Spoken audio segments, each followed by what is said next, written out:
Wrong intro. Yo, I don't know what happened, man. I guess the wrong intro was up there. Sorry about that. So it's actually not Friday. Right. It's not Friday. So how's everyone out there doing? Welcome to Sunday Snaketuary. Oh man, you're gonna rob us of the banger? I don't have any other way to play it except for if it's like loaded up. I don't think. I don't know. I got sponsor videos. I got outro. I don't know. Oh, I guess you guys don't get the banger today. Or maybe there was another setting I had to. I don't know. Anyways, we're gonna see who's in the cheesy chat. Yeah, right. And then we're gonna play an ad for our sponsors, and then we're gonna get to the Colorado homies. Yeah, because that's what today's show's all about. Yes. So we got Robinson Exotic Reptiles first in the chat. What up? Appreciate you. Definitely. Patreon member. Thank you for being here. No Limit Pythons. What's up? What's happening? We got the Pink Panther, Sammy. Bam. Sean O'Connor, how's it going? What up, Dropping them whiskey bombs in the chat. Appreciate that. Mitzi Ann. Always appreciate seeing Mitzi. Definitely. K&D Reptiles. Appreciate you showing up. We got the man. Sorry, Pat. We didn't play the intro. I got to figure what's up. Right. We appreciate the intro, and we appreciate the hell out of it. Hell yeah. And dropping them whiskey bombs. Continue to be great, brother. Hell yeah. Don D, if you didn't catch the show before this one, Yep. Everyday Keepers. Make sure you're slipping. Yep. Make sure you're subbed to this network and you watch it. It's going to be 2:00 Eastern time every Sunday. Right. John, Mission Morphs, what's up? Appreciate you. He's been a prize sponsor for the races on this show a couple times. Appreciate that. And if anyone else wants to be a prize sponsor for the races on the show, just get a hold of us, message us. Just donate $100 credit to your store, and we'll make that the prize for one of our shows. Yep. Gets you advertisement, gets a snake sold. Yep. Get your name out and there. And it gets people that are watching the show credits with other breeders, so everyone wins. Exactly. Trying to share the love out here. Kurtwood, what up, brother? What up, Kurtwood? Ash, what up? Ash, what up, man? That's the homie Critical Hit. He's going to be on the panel today. Hell yeah. Double dipping. Kevin, Chaotic Exotics, what's up? What's happening, Kevin? Got Kike in the house. Oh, that's the fam there, man. Oh, yeah, the ambassador. Right. Celtic Reptiles. What up, Celtic? I think that's Rich. I believe so. Just correct us if we're wrong. We got Outdoors with Jay. What up, Jay? I wonder if he found the channel from the new Great Outdoors show that's been airing on Mondays. I've been seeing him check that out lately. I've been seeing Jay around a lot. I think it's 7 Eastern on Mondays. Yeah, he's in that chat, but he was actually on Starting to Pip. Nice. Yeah. Got very intelligent. D-Rock in the building. J&S. J&S has been capitalizing on that Patreon. If you're not part of the Puftreon, you're going to win. Everything you give to the Puftreon is going to be saved, so you're not losing any money, and then you're going to get credits from the races, most likely, at some point. And you can get credits to other breeders in the races, too. And the higher the Patreon tier you are, the more racers you get in the races, so the better chance you have winning, like J&S here. And we're winning because we're moving animals still. Who else? Oh, we got Dickie Foster. How's it going?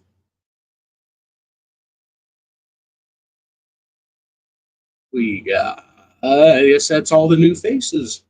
We thank you for joining us. Absolutely. We're going to play for being here. Quick ad here. Oh, if I find the right one. Hold on here. Actually, I think I need to load something else here because I wonder if we still have the we don't even have our background on here yet either. Right. Hey Keys, if you're listeing, we might need you to switch it up to our stuff. There it is. Never mind. I think we got it. Oh, shit changed. I think we're good. I think I figured it out. Now we can probably play that intro. Yeah, right. Yeah, we can. We wanted to, but So let's go ahead and play the sponsor ad, and then we'll be right back. Banana Bread Royals demonstrates that taking risks leads to incredible rewards. Their work with Hypo is outstanding, and the way they combine it with their Wookiee line is truly unparalleled. The interaction with other genes like Blackhead and Stranger produces breathtaking, one-of-a-kind animals. Be sure to follow them on Morph Market and Instagram. Static Morphs, an up-and-coming breeder, has been working quietly under the radar and producing some heat, most notably working Stranger and Chocolate into DG, Clown, and Pied combos. Go on their Morph Market today and see what they have available. Balls of Paradise is an up-and-coming breeder who is focusing on higher-end morphs such as Monsoon and Sunset, striving to unlock their possibilities. They also breed rodents for the southern Florida area. Please follow them on Instagram and Morph Market. Lindworm Exotics specializes in a multitude of reptiles such as ball pythons, dumal boas, coastal rosy boas, and false water cobras, to name a few. They are dedicated to providing the public with well-adjusted animals with superior quality. Follow them on Instagram and Morph Market. A journey of 1,000 miles begins with a single step. At Mantooth Captive Bred Reptiles, our motto is simple: live your dream. Black Box Reptile Cages should be your go-to for high-quality reptile enclosures and rack systems. They offer versatile hatchling and adult racks that work with both Vision and Freedom Breeder tubs, as well as a wide range of terrestrial, arboreal, and bioactive cages. Located in Beaufort, Georgia, Black Box Reptile Cages offers local pickup as well as ship and freight. Check them out at blackboxcages.com and use code WhiskeyBomb25 for 5% off.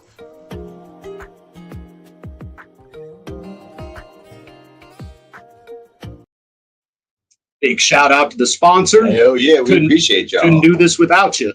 Speaking of sponsors, shout out to Banana Bread. Hell yeah. Homie Chris from BNS. Not slacking on the back. Oh yeah. Oh yeah. And while we're at it, shout out to Bomb and US Art. Oh yeah. So let's start bringing these Colorado homies out. Yeah. Let's do it. All right. First up, we got Mike and Melissa. How's it going? And then next we got Melissa Reptilis, for those of you who don't know. Right. And we got Trevor from Ball Labs. What's up, brother? What's up? Doing some rat cleaning, it looks like. Always. What up, T? Hey, hold on a second. Yeah, no, I had to stop for a second because when you play the video, right? Hold on, let me turn this shit off. You played the video. Which one did you play? So I didn't realize that I had to preload the Sunday Snaketuary show over here. So I think I played I played the right ad video. Nah, yeah. I'm gonna play the sponsor video. I already did. I already played the first sponsor video. Nope, I'm gonna play the sponsor video. Bam. The Cocoa Dude offers you 2 different types of substrate for your reptiles. You can go with the black label chipper blocks with thick chunks, or the ready-to-go Cocoa to go. To get this premium cocoa, just visit their website at cocodude.com. Proxima Reptilis is where you should get your first and next reptile. They're a family-owned business dedicated to providing healthy and well-adjusted reptiles. They specialize in ball pythons, dumal boas, and BCI, to name a few. Make sure to check them out on Instagram and Morph Market. ShedTesting.com is your premier destination for fast, affordable, and reliable shed genetic testing. In addition to genetic testing, they have some beautiful ball pythons on their website, ShedTesting.com. Make sure to use code WhiskeyBomb15 to save 15% off of 2 shed tests. Celtic Balls specializes in premium ball python morphs, including NR Mandarin, Tragic, and more. They also work heavily with blood pythons and boas and have some exciting retics coming soon. Proud distributors of Cocoa to Go and the Chipper, you can catch them at NARBC shows, All American Reptile and Plant Expos, and Show Me Reptile shows. Check them out on Instagram and Work Market. Perfectly Engineered Reptiles is a proud military veteran with over 10 years of keeping experience. Located in Central Florida, PER specializes in multi-recessive ball pythons, working with VPI, Krypton, untapped genes such as rainbow and gorilla, as well as sand boas and local BCIs, to name a few. Perfectly Engineered Reptiles is also the Cocoa to Go supplier for Central Florida, and you can find them on Morph Market, YouTube, and Instagram.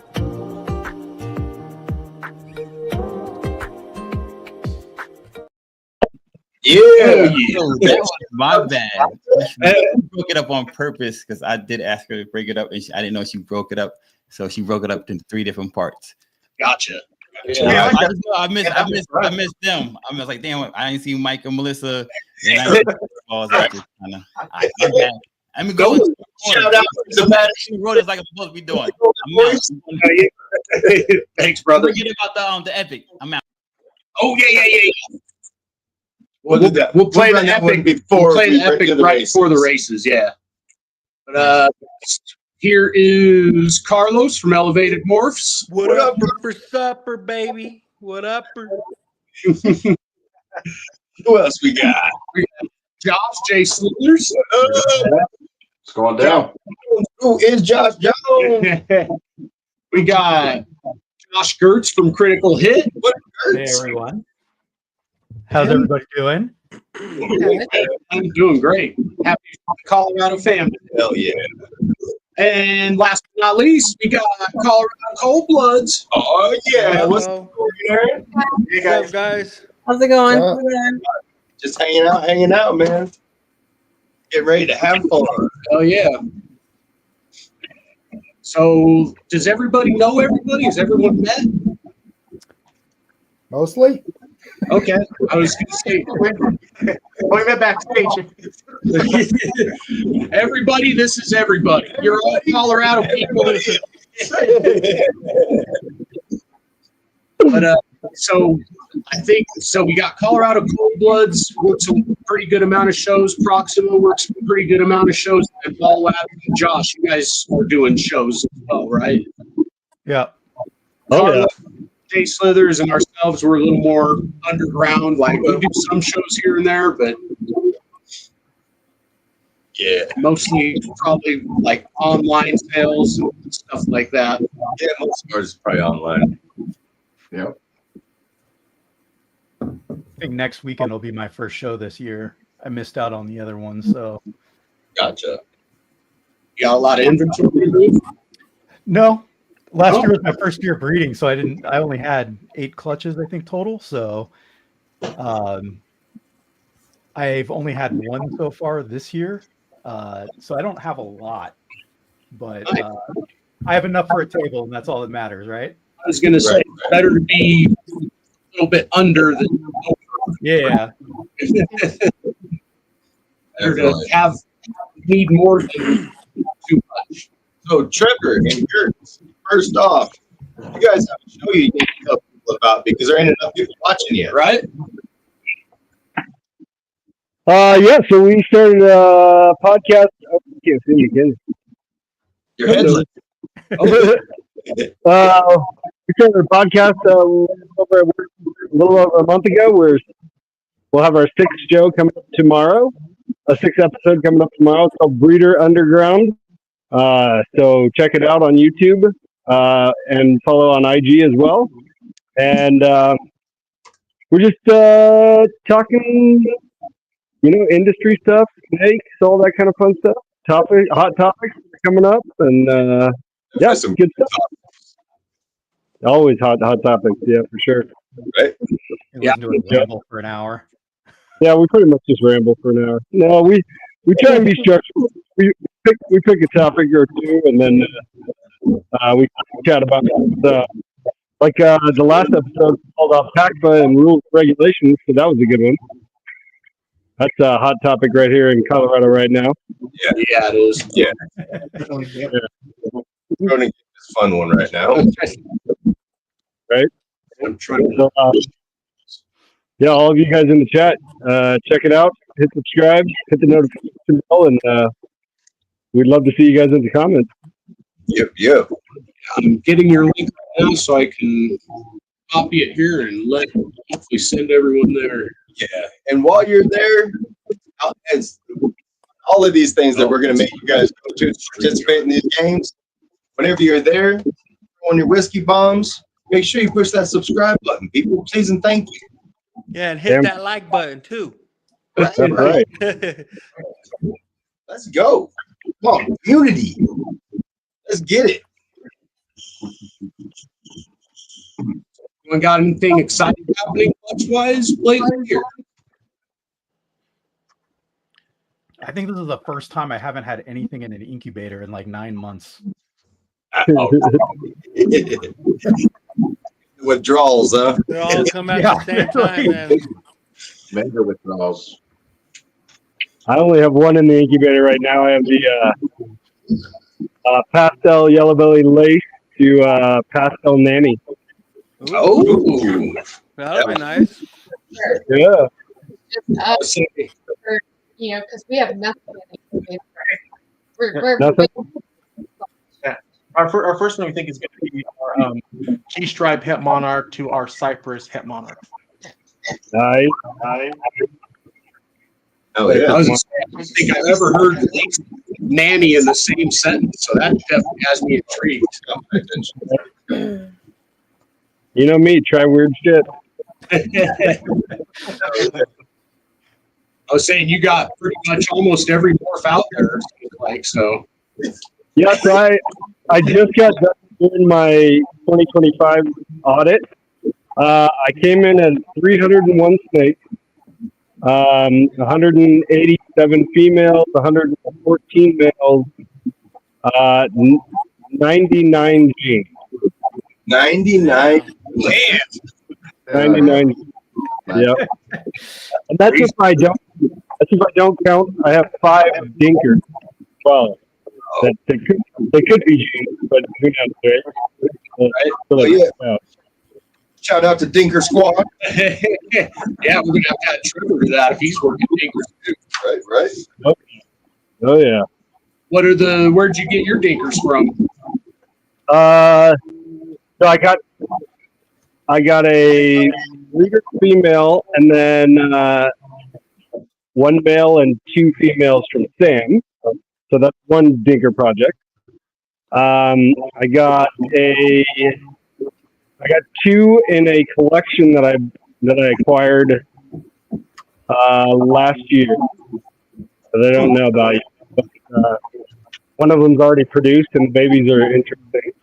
So we'll raise it up and breed back to mom. Right. And then I got one off of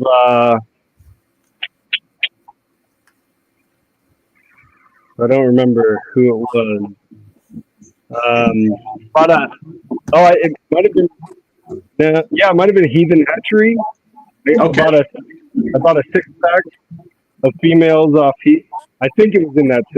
I bought them all over the place. I mean, I have so many things. I don't know who I am or anything that's going on in my life. Yeah.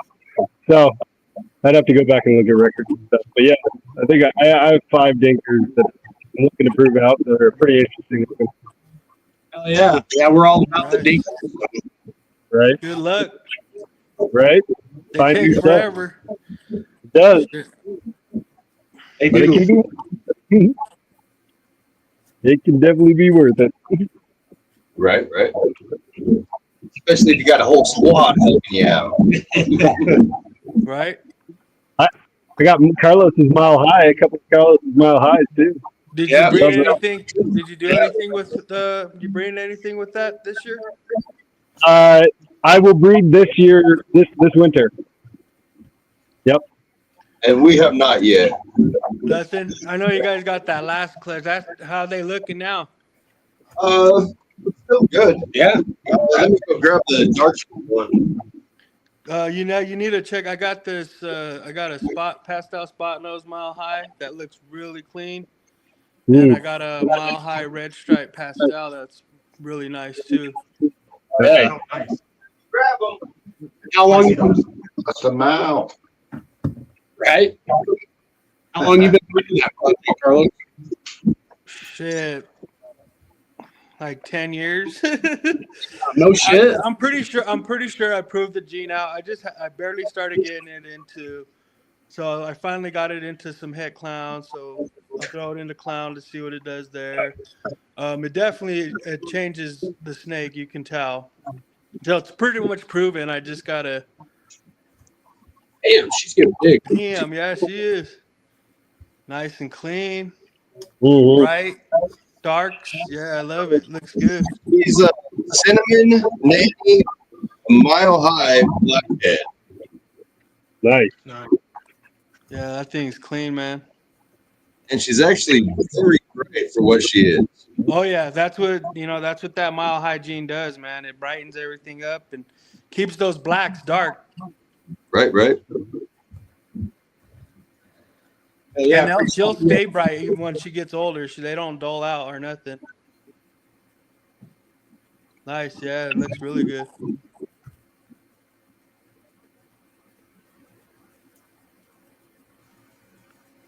Grab just the Mile High Nanny. Mile High Nanny? Yeah, I think it's the first one. I think so. Anyone else got tinker stuff or experimental stuff that's not well known that they work? Actually, you're asking about what we got in the incubator. Our third clutch just landed this last week from our dinker. It's already been proven out it's genetic and stuff like that. So we're just starting to fill in the blanks and start to make some combos before we actually bring it out to share. But it's pretty cool. I'll show the animal. I won't necessarily say what's going on, but all right. We're not disclosing the Nice, Eric. yet. And in case if you guys watch Friday night, Corey's about to hand me balls again. That was great. All right, what do we got here? Is this the Mile High Nanny? Yeah, this is just Mile High, I believe. Oh, you're gonna handle your own ball. Okay. Ooh, look at me. Yeah, we'll be right back to you guys, though. No, you're fine. That's cool, man. That's clean, man. Right? Still a lot of greenness.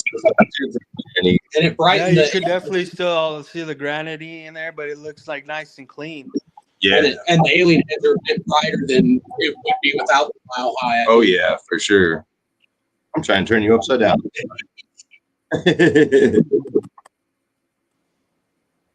Heck yeah, man. Looks like it's got a face in there on that head stamp. So, hell yeah. Go ahead and get back on the feet. all right. So don't judge her for being as thin as she is. Literally just laid eggs. So Wow. that's a single gene of the new genetic. Wow. Wow. Yep. Is it a codon or recessive? That looks like a 2 or 3 combo of some So kind. it's not recessive. We don't know if it's codom or incomplete dominant yet, but Gotcha. it's pretty. That looks a Yeah, lot. that's tight. Can you pull out your hypo tri-stripe and put it next to that? Yeah. One that's like real orange. Yeah. There's no known heads at this point either. They mean Duke. That thing almost looked dry there for a minute. I know it does. It looks hypo. That looks crazy. Thanks. Definitely looks hypo. The coloration, like, wow. Have you guys by chance done a full panel test on it yet? No, because we don't. We have the shed ready to send a full panel test, but we already know a few things about it. It's not very complex, but that's the hypotri next to it. So Now, tell me, wow, the Dinker gene almost looked better. That's crazy. Wow, the orange on that Dinker is crazy. Yeah, I thought the oranges were getting about the same on the dorsal, Right. but that one's oranges just blow it away. That's Yeah. crazy. And I've seen the hypo one, and it's beautiful. Right. So she's, I will let the cat out of the bag in the sense that it's already been determined it's not in the Bell complex. Nice, man. I was gonna say, it just looked like a tri-stripe Ultramel hypo or something. Yeah, where did you pop that out of? That actually came out of a Dinker project from Chris Sexton over at Helliguy's Serpents. And then from there, there's us and 2 other folks that are involved in it. So it's flat mountain pythons out in Nebraska, and then Who is watching right now, by the way? right. Hi, Anna. And then Chris. I'm terrible. Don't even ask me. I'm old. Sorry about that. But Chris Lazy Wolf is the other one that I know for sure that's in it. So right now it's just the 3 of us kind of working it. But nice. We just got 5 eggs out of her from our the orange-headed snake, as everybody calls it, the Cypress spot nose black pastel blitz. Man. So we want to start seeing what some of these combos look like. We were targeting to see if there's a super for it this year, but unfortunately the pairing that was going to go for that wasn't ours. But Chris Miller, thank you, Anna. So for that, they were Chris and Anna were working together to try and pair to see if there's a super or not, and unfortunately it just didn't happen. So hopefully next year we'll find out. But yeah, fingers crossed, man. That looks super. She's amazing. It looks cool, man. I can't wait to see what you guys pull out of there. She's also helps that she's got an absolutely outstanding attitude too. So like she's not shy. So that's always good. Oh yeah. Oh yeah. I can't wait to see more from this project. For sure. And eventually we'll release what the genetic is, but you have to wait. Hey, to be determined. Right. I like it. Get the mouth watering. Excellent. Right. That's fine. So we can show off a couple, Fred, if you want us to. Yes. Yeah. Mouth paws. Let me get you on. Yep. Baby. There you go. So the first one right here is the Vega clown that we're working. This genetic was given to us about allowing us to work that. I'll hand that over to Melissa. So basically just Vega clown, 50% het flight. So it's more of a granny gene, as you can see. Yeah, that Vega stuff's cool.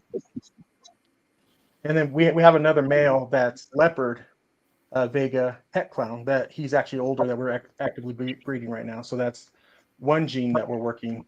And then we have a couple other we can show you that we're able to work with Johnny from Hub City. So I can kind of show you those real quick. Nice. Just take a second to grab them.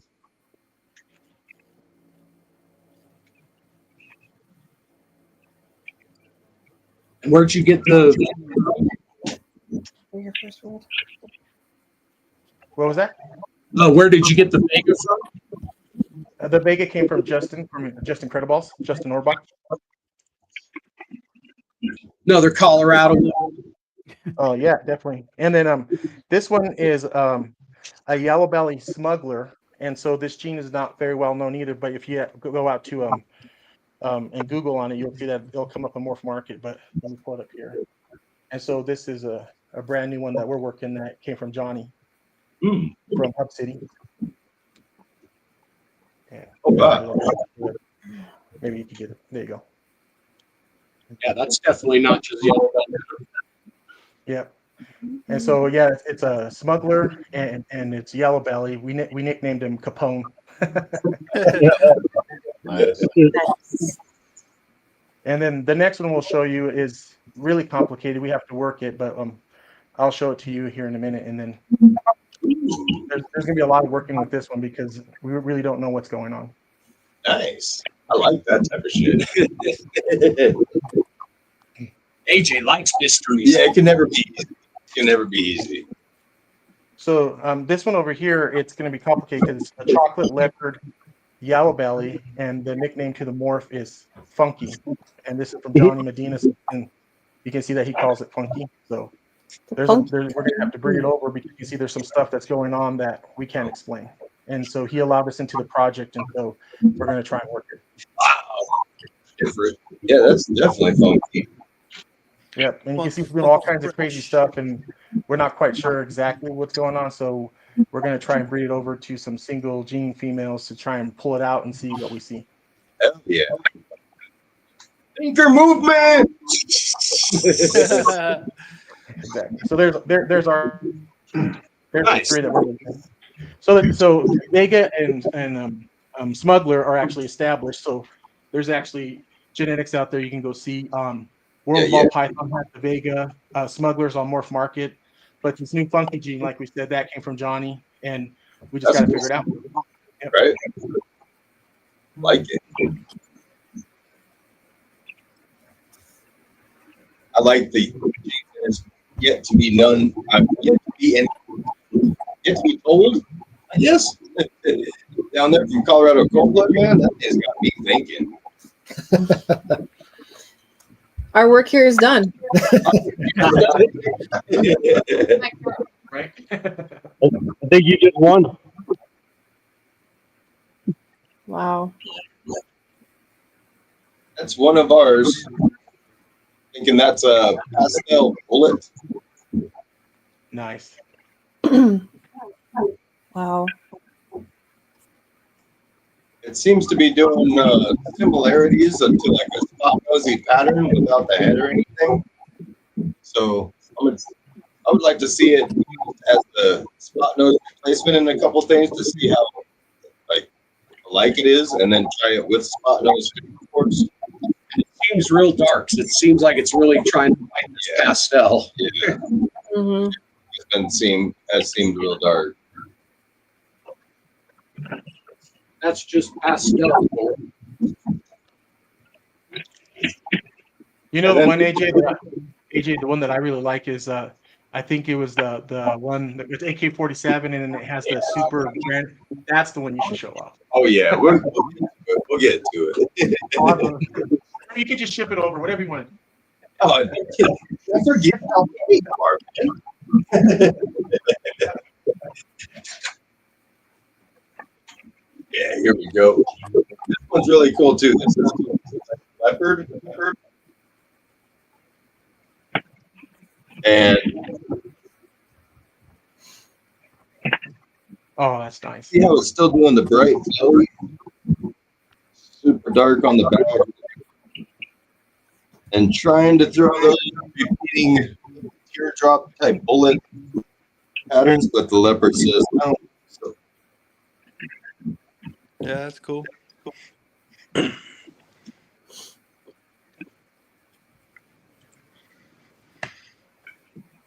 but this is the one that Mike was asking about. Right. Oh, there we go. Oh, I love that snake. Yeah. Just bag wrap when we go Right. next week. Yep. So this is AK-47 is the name of the anchor, blackhead, and another just granite. Jeez. That's nice. That thing's awesome. You know that thing would look good with shadow. Yes, please. Yes, please. I forgot you guys were working with Shadow. Imagine that. Nanny too, yeah. There you go. What are you guys putting with the Shadow this year? Nothing, because he has yet to figure out what he's doing. I don't think he realizes he's a boy. Oh, We got have they- we have three different pairings for the Shadow this year, and he not. hasn't figured it out yet. So He's leaving enough room for them and the Holy Spirit. So that's Lone Star, right? he just won't do it. yeah, tried a lot of the tricks and stuff. He's still pretty young, but by that I mean he's maybe only 700 grams, 600 grams. So he's still figuring it out. Wasn't it Lone Star that found Shadow? No, it's Southern Star. Southern Star. Texas, yeah. It's, Jack and Heidi. Jack and Heidi. Yeah, okay. Are they coming to ARP or is it Star? I mean, they might come to be spectators, but they're not vending. Vending? So it must be Lone Star that's vending next month. I don't know. I don't know. I remember one of them is going to be there. I think it might be Lone Star. Maybe it's Earl. It might be. Yeah, I think it might be Lone Star. Might be Earl. Yeah, I think it might be Earl. Hmm. If it's Earl, we're all in for a hoot and a hoo-ha. Yeah, I know. So this one here, we believe, is either yellow belly or gravel AK-47. Nice. Look at that belly. I love the belly. Yeah, that belly's nice. That's nice. That's nice. Nice example. And this one's actually James's that never got sent to him. But it's still here and going to be sent to him. Shout out to Silent Assassin. Yes. And Robinson, you'll have to be a little more specific. I'm not sure which Het DG boy you want to see. If you can remember any other genes, we'll definitely show you. Yeah, we got like 300 snakes over here. That's it. Gotta be a little more specific.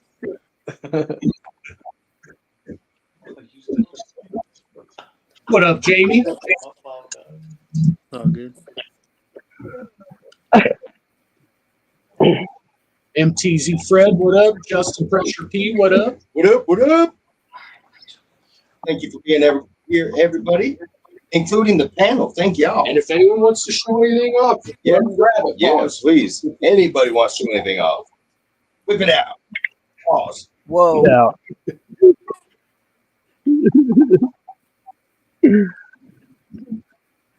So, anybody got any interesting breedings they want to talk about this year? What up, Lexa? I think I shared mine. We got a couple that we kept out of our breedings last year that we probably can show off to you guys here in a minute. Melissa's grabbing them. Oh. So these were bred by us that we held back. So the first one here is our Black Pastel Fire Red Stripe Mojave Wookie. Ooh. Oh, well, let's see. There you go. Oh, wow. And then we have another one that's very similar that Melissa will show off, but the only difference is it doesn't have red stripe. They're both females, by the way. We kept them back for the future. Nice. Hell yeah.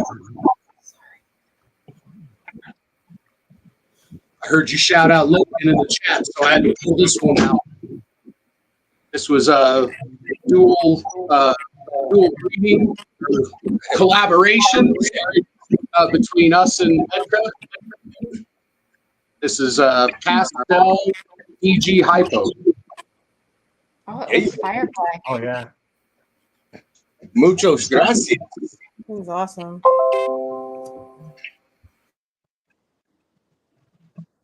Getting chunky. Sweet. And then here's a sibling to the one that we just showed. This is a Black Pastel Fire Mojave Wookie, just no red stripe. Oh, wow. Yeah, just a little bit of a ringer down there. Gotcha. Yeah, I think I like that combo with the red stripe. That needs Cypress. Just letting you know. Right?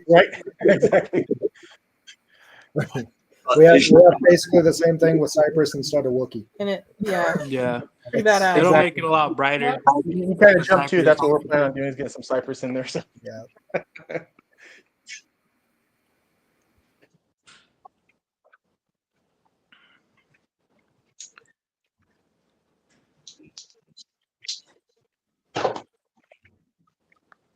wonder if it was. Oh, I wonder if he's. I would say head. I'm not sure. It's Acid Boy. Or, we got a really nice head beach. I wonder if that's the one I was thinking. And here's another one that we didn't have a chance to show you the other night, but this is Barnhart Black Pastel High OD Scrambler. Big shout out to Tom Barnhart. That's a powerful breeder. Yeah, that's going to that other scrambler we showed you guys on Friday night. Nice. I finally got one scrambler in my collection. Oh yeah, Carlos. Dude, it seems to be floating around a lot because a lot of it was floating around in calico and stuff like that. People didn't even know they had it. They just thought it was a crazy looking cow. Yeah. There's bingo too, apparently. Whatever that means. He said, we can show you one more real quick too. This one right here is our last scrambler that we have in our collection. Oh, we'll just show her anyways. They'll be able to kind of see it. She's Scrambler, Barnhart Pastel, High OD, Het Clown. Ooh. Nice. And as you can see, the other male that we showed you on Friday, that one count. So we might be able to get some clown visuals out of all that with High OD, so maybe super High OD, Barnhart Black Pastel Calicos. Oh yeah. That's what's up. Right?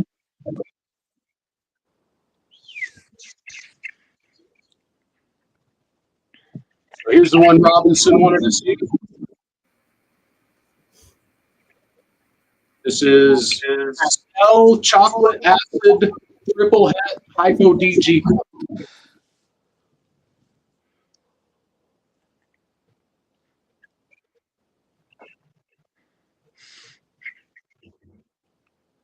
Yeah, he was originally purchased as DG 50% at Hypo 66 Clown, and we got him tested. He wanted to test him positive. Hell yeah. Hell yeah. So yeah, he's basically up to side. We put him with some females, but he hasn't popped yet. Not yet. He's still afraid. Still figuring it out. But yeah, he's gonna be nice. Yeah, for sure. Especially with the fruit that stuff we got from No lie. And then we have one, it's a fun one to show you that we just like how she looks. She's just two simple jeans. She's a cinnamon desert ghost, but we just love the interaction on her. Let me get color. They got this one. There you go. So that's the Barnhart Black Pastel Cypress Mojave. Gotcha. Ooh, that would go well. Oh, that's It's beautiful. very pretty. That's beautiful. There is a suspicion that there's. I don't think that this animal has it necessarily, but there's also potential for sable in the mix, which we found out from some of the weird babies that came out of the one that we bought. So yeah, we found out that later that the pairing that produced the mother also potentially had sable, which would explain some of the other babies. But I don't think this animal has it, but I'd throw that out there just in case. Right. But that cypress just blows up that color. Oh yeah. Yeah, that's beautiful. Oh wow. Yeah. Gorgeous. Okay, so like we showed you a lot of our cryptic desert ghost, other stuff, but this is a desert ghost cinnamon. And we just like to show her off because the way she flows. Yeah. Blows. Seriously. Right. I wouldn't have expected that. Right. Him and DG. That's good. Yep. Just two simple, but DG cinnamon. So yeah. Cool. I'll say when Josh gets into the stage, gets back to show off some. Oh wait, he's going down. I'll say, are you going to show off some Marvel stuff? Yeah, I grabbed a Marvel. Yeah. I'll say I want to see. Yeah, that's cool too. Oh, nice. This one's a Black Pastel Mojave, Marvel Yellow Belly, Het Orange Ghost. Nice. It's not a freeway? Nah, not a freeway. It's not a video. Fucking freeway. That's crazy. That's nice. I like that. Yeah. Female. I was hoping to hit a male, but we'll see. She's getting chunky. Right. One male, you always hit the opposite. Yeah, always. So what was that again? Just what? It was Marvel, Mojave, Yellow Belly. Black Pastel. Okay. 100% Het Orange Ghost. Gotcha. He's insane. Man, that's gonna look great. Yeah. Oh, that hair looks cool. Yep. Right. Pick like that's Yeah. Totally. What's happening, Nikki? What up, Dickie? Yeah. Dickie. Right on. Hieroglyphics. Kind of cool. Yep. Right.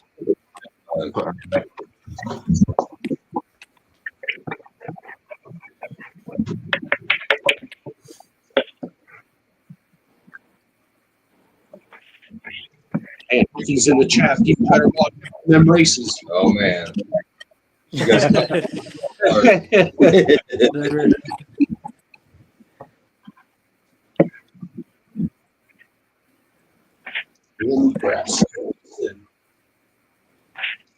So, how long has everybody been doing this?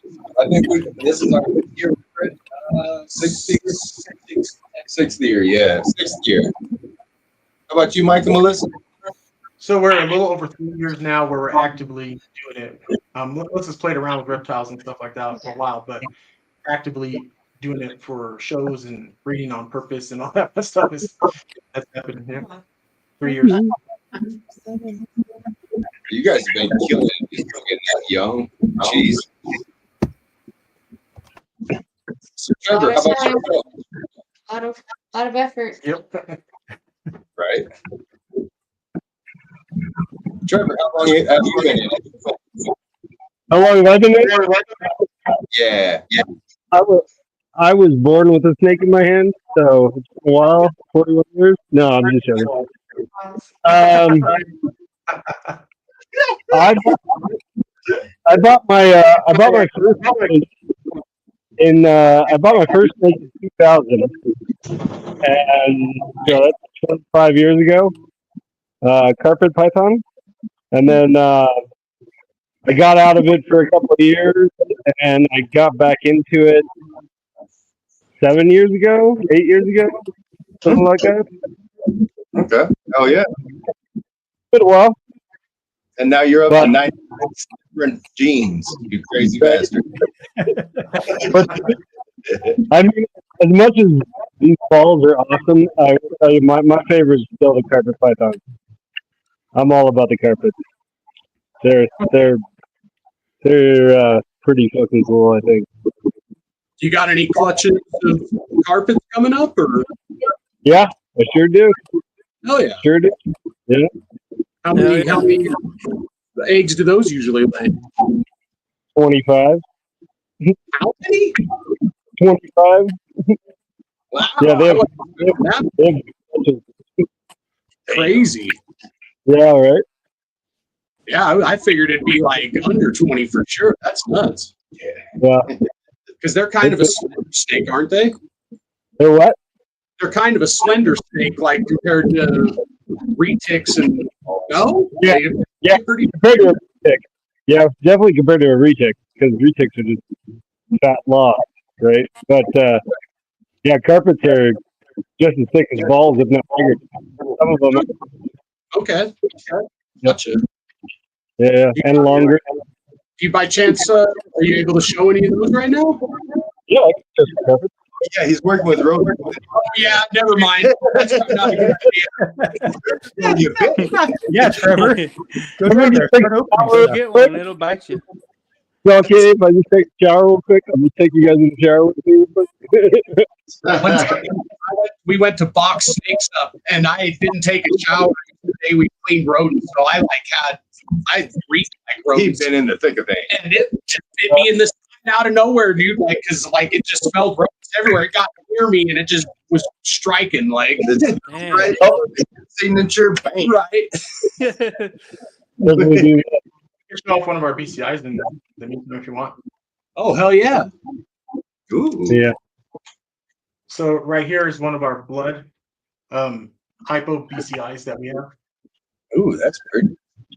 Very orange. Oh, that's a boa? Yeah. I would say, is it more pink or orange? It looks kind of pink. It's actually like a reddish orange. Yeah, it's like a burnt orange. Yeah.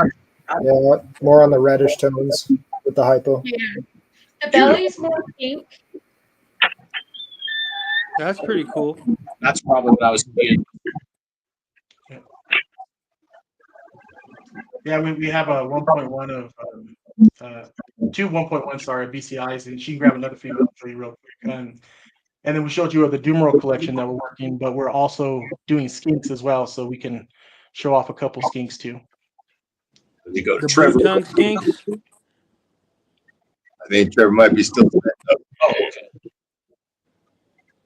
He's probably about ready though. Well, whoever shows a snake, Right. I got some I can show real quick. Oh, there we go. Boom. So these are from that lemon blast I got from you guys, hypo pipe stuff. Ooh, nice. This is the pastel hypo pine, and everything could have OD and YB in it too, but I haven't really, you know. This one's a male, and then this other one. Pixelated. Usually a YP thing. That's cool. Yeah, and that one doesn't look pixelated as the last one. Maybe. I don't know. I think this one looks more pixelated. I think so. Borders, that's for sure. Yeah, see? The other one up next to that one. Yeah, actually, maybe. Wow. Very pretty. Oh, yeah, they do kind of. Those are cool. One has, I think this one's got the pinstripe in it. Okay. So that's what's doing some of that. Wiping some of the saddles out. Yeah, and then this one's just the pastel. Yeah, I like hypo. Yeah. Hell yeah. Hell yeah, John. Yeah. Well, thank you guys. That's from that mail you guys hooked me up with. So. Hell Hey, yeah, we like man. to do what we can. And this is another female. This is an albino anoristic aspect BCI. Ooh. Right. Let's see if we can shut the light off real quick. And we got Trevor with a cartridge in here, so See, there you go. That help? Oh yeah. that's better. Yeah, you can definitely see more pattern now. Wow. Yeah, and we have a pair of bloods too that we're working, but we're gonna leave those guys alone for right now. Ooh, nice. hell yeah. So how close is that full grown, or how much more growing does it have to go? Oh no, she's got like 2 years left on her. Wow. Yeah. The big ones are not able to come up right now. So like she's schooling right now. She's probably got close to 25 eggs in her. That's a beast. Yeah, she's a big old girl. Yeah, she's still in her water. That's great. But I think the colors are just so cool. She could definitely smell the rest on me. I can tell. She doesn't know we act like. She seems very attentive. Yeah, hey, what's going on? Am I gonna have a food or what? Smells so yummy. Right. How can I take it down? Oh yeah, man. Hey, I'll grab some other ones too. Now let's over here, Trevor.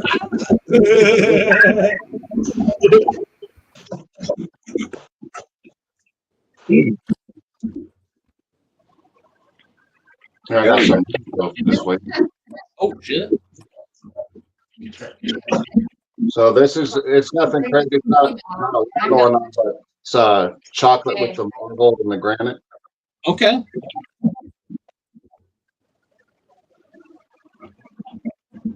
Just kind of. I'm hoping to hit. I've got some marble head albinos going to some albinos, and then I've got some marble yellow belly stuff. I'm trying to get into some marble freeways. Ooh, hell yeah. Super marbles. So we'll see. This is with the chocolate though. Very nice. Yeah. I love granite stuff, man. Yeah. But I wanted to put it with something dark to start because the marble that I have is real dark, you know. Hell yeah. Dark and You better make this fast. Corey pulled out one of our carpets, but she's very squirrely. Very squirrely. Damn. She's deep in blue right now, but wow. I don't think I've seen a carpet that bright before. They're always Tiger, Jag, Caramel. If I remember right. Beautiful. That is cool. Yeah, that's right. Oh, I know. So happy. So happy. He wants to go. She's squirmy. She's sweet as pie, but she's squirmy. Okay. Her boyfriend. Her counterpart is not so chipper. No. There's a reason I call him Jackass. It's because he is.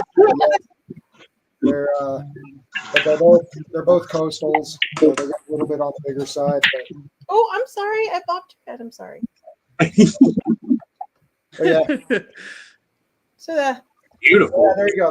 There's an adult. There's an adult, and she Most goes. of them pull out of blood for you guys if you want to show it. Corey's like That's the 6 golden eye. Probably reaches. Oh yeah. This is our 007, which is GoldenEye and Matrix, and it's actually had G positive. Very nice. She's the only one that seems to be very easy to handle so far. She's All beautiful. my bloods are super nice, man. Every one that I have. You know, she doesn't mind being held at all, but him, you touch him, and that I was testing him out first, and he hisses and just. He's a pixel, which he's gorgeous, but man, he has attitude. Oh. Cool. Oh yeah. Is he still kind of small? Yeah. You could probably get him to chill out. Yeah, we think so too. Things are so cool. That's like the closest thing that you can get to me anyway, to a Boland's without getting a Boland's, you know? Oh, I'd love to have Boland's. Yeah, that's like my dream snake. Yeah, me too. Me too.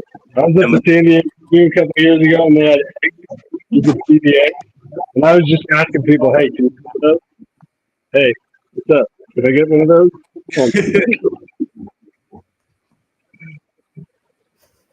Oh yeah. Carpets are amazing. Their personalities and their attitudes are just fascinating. I agree. They're curious animals. They always want to check stuff out. They're always on the move, trying to see what else is out there and what trouble they can get into. What trouble they can get into. Like a ball python, if it gets out of the house, you're just gonna find it on the heat strip, right? But these guys, if they got out, you find it in the front of my truck, being like, "Where are we going? Come on.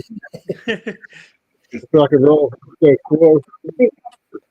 They're smart, and then the biggest thing with them, at least that I've found, is like feed nights are interesting. You don't just reach in for a carpet. Typically, you have to kind of give them a warning. You're coming to grab them. Yeah, because otherwise it's like your dinner, anything's Game dinner on. because everything could be dinner. Mm-hmm. Right, for sure. They're eating half.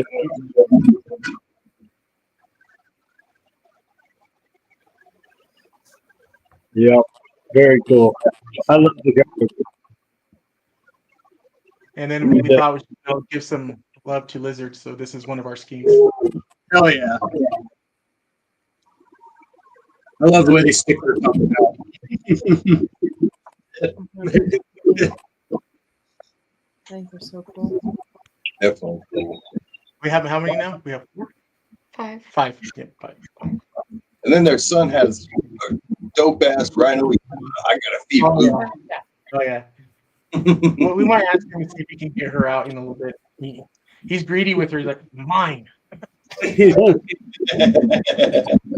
he spent so much time making her puppy dog tame. He's always like, no, that's mine. Yeah. What's up, Gage?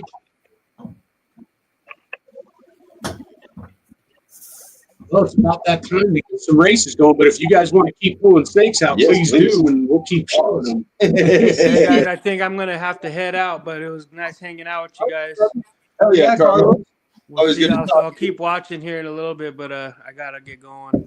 All right, brother, man. All right, guys. Peace. You guys have a good one. All right. Oh yeah, you too, brother. All right. Thanks, guys. Bye. Oh, I didn't prepare the banners either. Oh, Jason, oh, big one. That's a big bitch.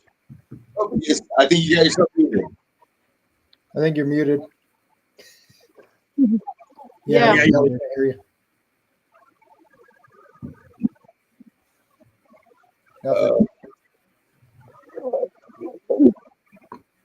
Hello?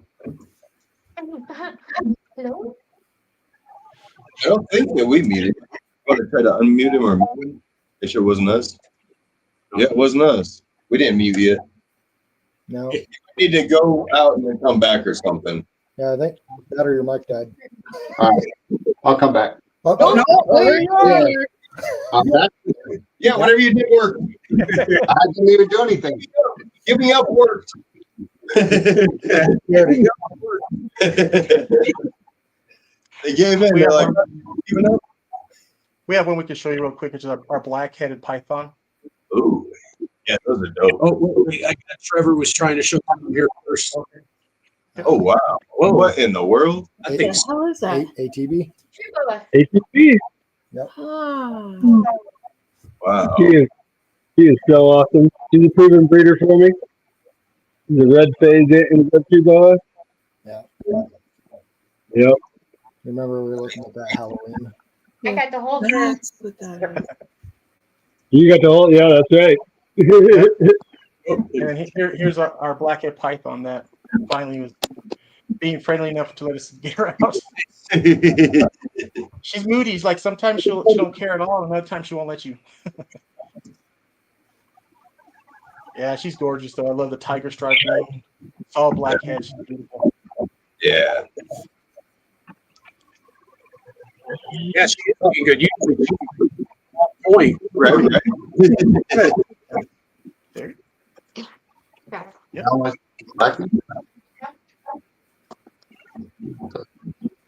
Can you hear me? Oh, there we go. I guess we got to take it. Yeah, we got it. Yeah. I gotta go. There we go. All right. Don't mind me. I'm just getting race info stuff and put it over here. We're going to send people to Colorado Bloods video first. Oh yeah. And remember, everybody, subscribe while you're there. Hit that subscribe while you're typing stuff in the video. Go ahead and hit that like button too. Appreciate it. Yes. A lot. No worries. No worries. And that goes to replay game too. Shout out to the replay game. All right, what you got there, Josh? Now we can see. Oh, this is just that big chocolate girl that's like about 5,000 grams. Wow. Yeah, she's a big That's girl. a big girl. Very big girl. So nothing crazy, just a big ass ball python. That's a good looking chocolate too. Yeah. Yeah, it's huge. Man, she is huge. She just keeps going. I'm a big dude, you know. Like, How long is she got? that's all. I just wanted to show. She's the one. Her first season gave me 15 eggs, Holy crap. That's a big girl. and she didn't go last year because I was putting a female in with her, and I guess that doesn't work. Mm. But this year, I'm hoping she's gonna go. So, Man, she's gonna give you 22 eggs. yeah, she's a chunk, dude. She's huge. She'll smack the medium rat like it's nothing and still be at the front of the tank. Like, give me a couple more of those, you know? Yeah, and Josh is not a small human being. Snake is massive. Yeah, dude. She's big, man. Anyway, that's it. Oh yeah, behemoth. Behemoth. Whichever guy. Oh, it's so cute. This is Roman. I'm missing someone. Trevor. Oh, Trevor. Yeah. What you got there, Trevor? Remy. That's so cute. Oh, Oh, that's cute. Adorable. He is awesome. Tegus are amazing. Right. We have the big version of that. That Argentinian black and white. Yeah, black and white. Yeah. Ours is 15 years old, so yeah. Okay. He's the big version of that. Yeah. Wow. Yeah. Once this guy gets big enough that he can't fit in all the little cracks and everything, I'm just gonna let him roam around here. Yeah. Yeah. Oh, he's so cute.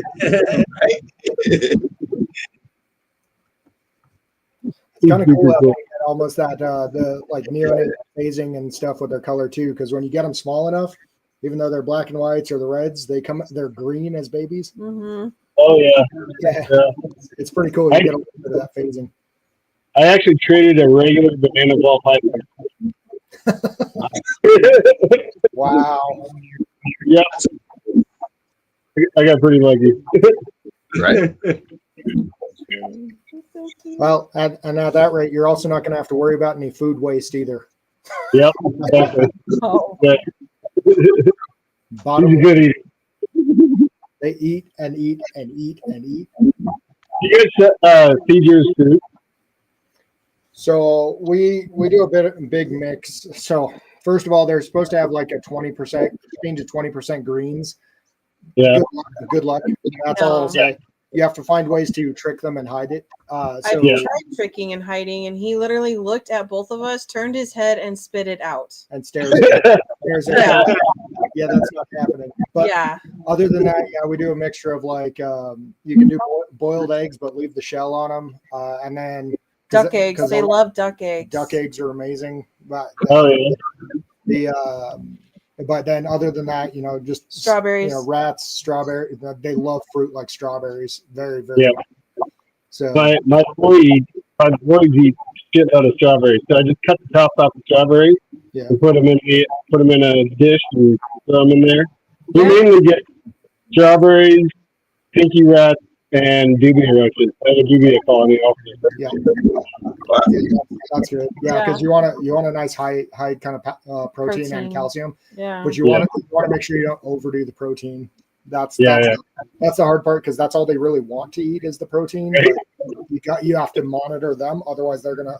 It's kind of like feeding a blood python, where they'll eat until they kill themselves. So you have to control their eating habits better than they will. So they'll always look at you like, "What the heck? Where's the rest of it?" But yeah, like that. They're fun. He is blessed. I'll walk around the paper. I can clean an entire rack with him just sitting there. Oh yeah, they're big puppies. Yeah.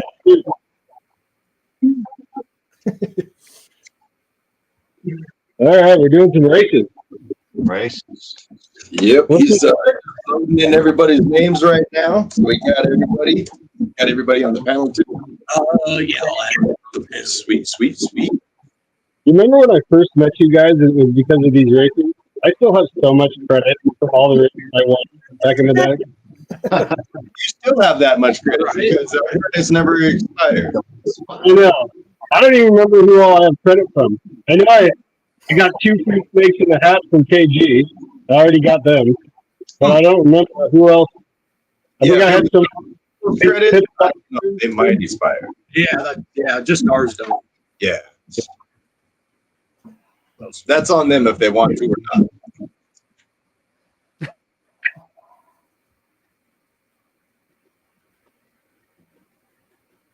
Here you go. I think I got everyone in there now. Jay Slithers.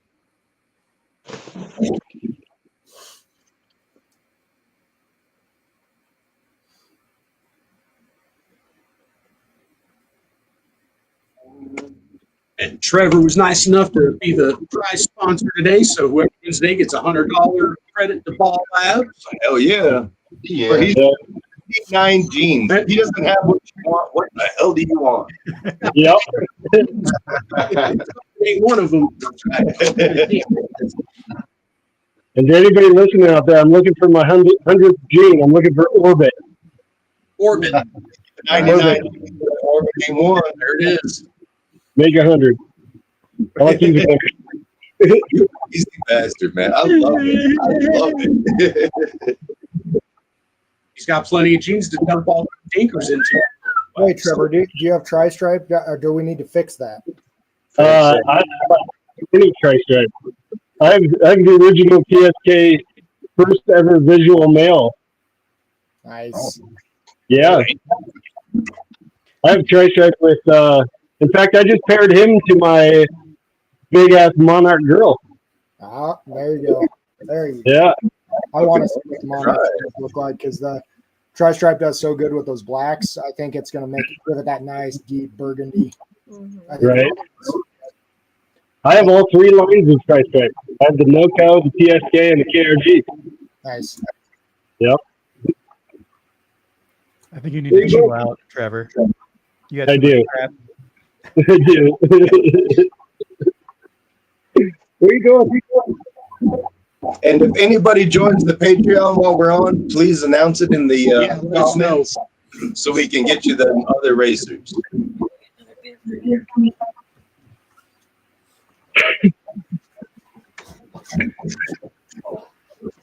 What more I got in here?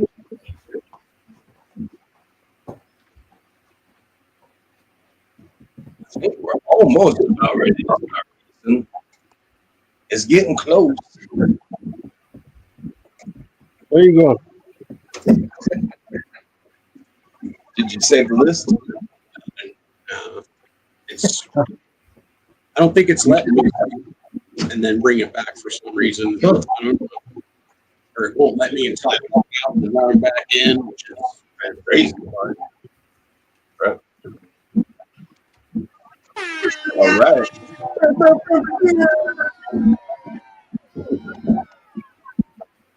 Appreciate you, PK.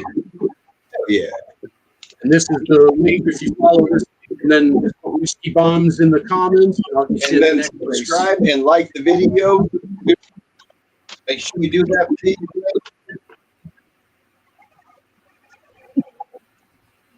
Remember, if you want to be in the community, you got to be part of the community. Let's go back in there.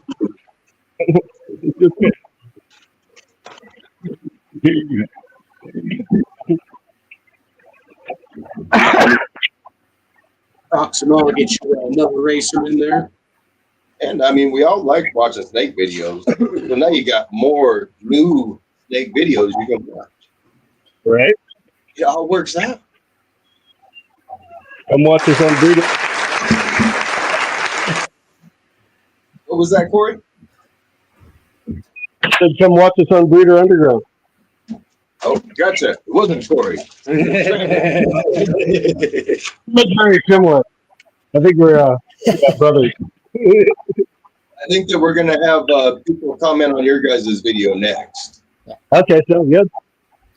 Oh, yeah. Well, we're actually, so we tend to be pretty slow during the winter as far as videos that we do, but we're already, our first clutch is due to hatch on the 27th, I think. So we're going to start rolling out videos again. We're getting into that busy season for the YouTube stuff. So awesome.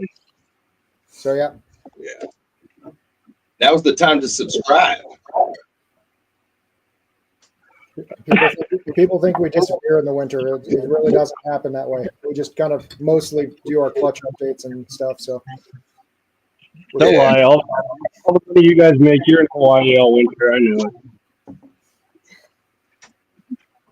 What was that? I said all the money they make, they're in Hawaii all winter. You know. I wish. Yeah. Yeah. If you have that figured out, let us know.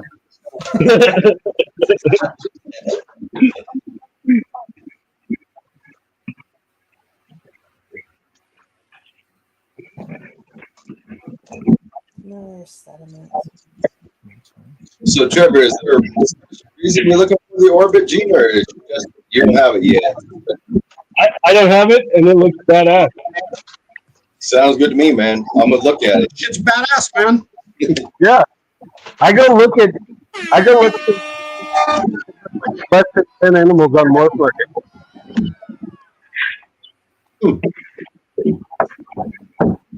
Yeah, I don't think I've really looked Justin, at it too much. so here's a link in the chat. Just follow the link, Justin. Put whiskey bomb.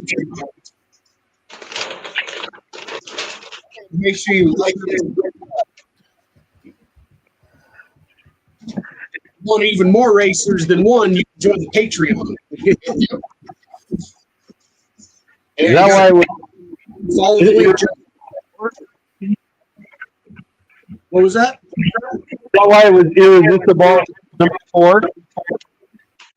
Yes. Yeah, Okay. Irresistible Balls is in the max tier, so they get 4 extra racers. Yeah. You get 1 racer for first tier, 2 for the second, 3 for the third, and then 4 for the fourth. And all the money in a savings account, so it's. And if anything, on the 4th tier, you have a better chance of winning other people's credits too. Yeah. Hell yeah.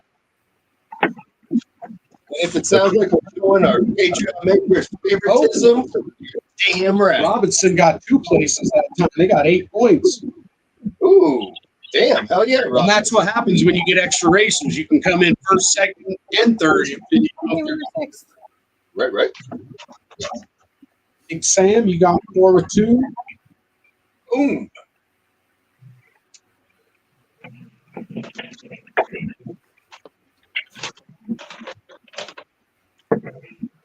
I'm going to go ahead and put this ad real quick before we do some more races. So, we'll be right back.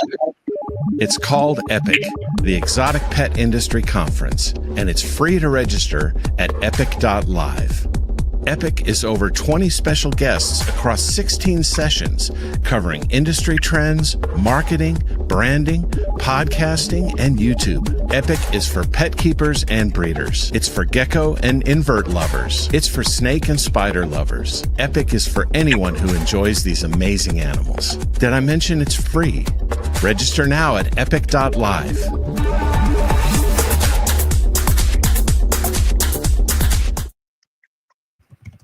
Hell yeah. Make sure you go register. It's free. Yeah. Fix it out for Craig, too. Hell yeah, Craig. 2 races, and I didn't win either. Rigged. Because we don't.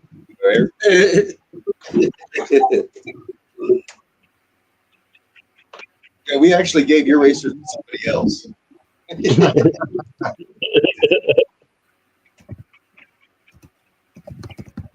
No, we didn't. It'd be funny though. Off.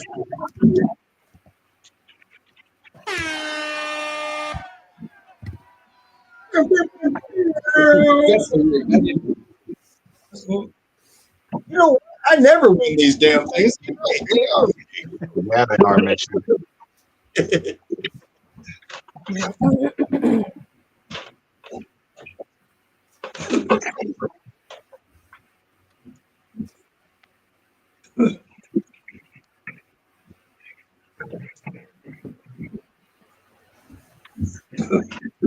Anybody got any shows they're looking forward to?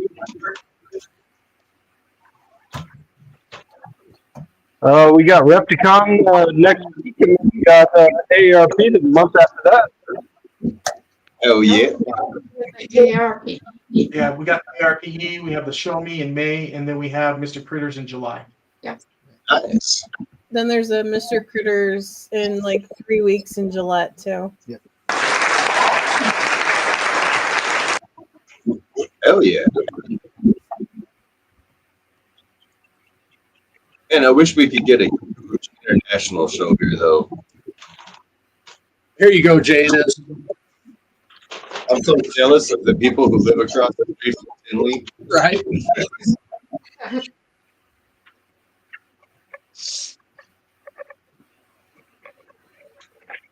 I'm just saying, I mean, we are more centrally located than Chicago.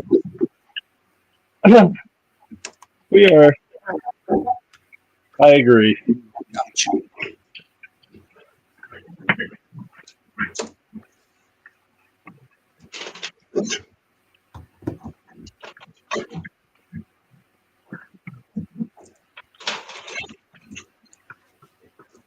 Jamie the Sack.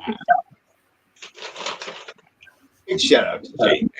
Colorado Colts, they're going to give away a $100 credit to their store as well today, so the winner will get a choice between Colorado Cold Bloods and Labs, and then second place will get the other one. Nice. Yes, we know there's not a lot out there, but it's coming. Honestly, all you have to do is ask us what we got because we have more than what's listed on Morph Market. We know our Morph Market. And that's what we wanted to do. Definitely ask them what they don't have on their Morph Marks. That's what I want to know. Right. Always like that. I hear they have a new gene available. Just saying. We have a what? New gene. I hear they have a new gene available. Yeah. Yeah. Oh my God. What the hell? Our credit won't expire or anything either. So even if you don't see something this year, that's another reason to watch our videos too, is because we post every clutch. So it's one of those things that all you got to do is ask and see if something's available, and we're happy to tell you. So we post all of our clutches from normals all the way up through the, triple gene, 6 gene, whatever, anything. Everything that you hold back? Yeah.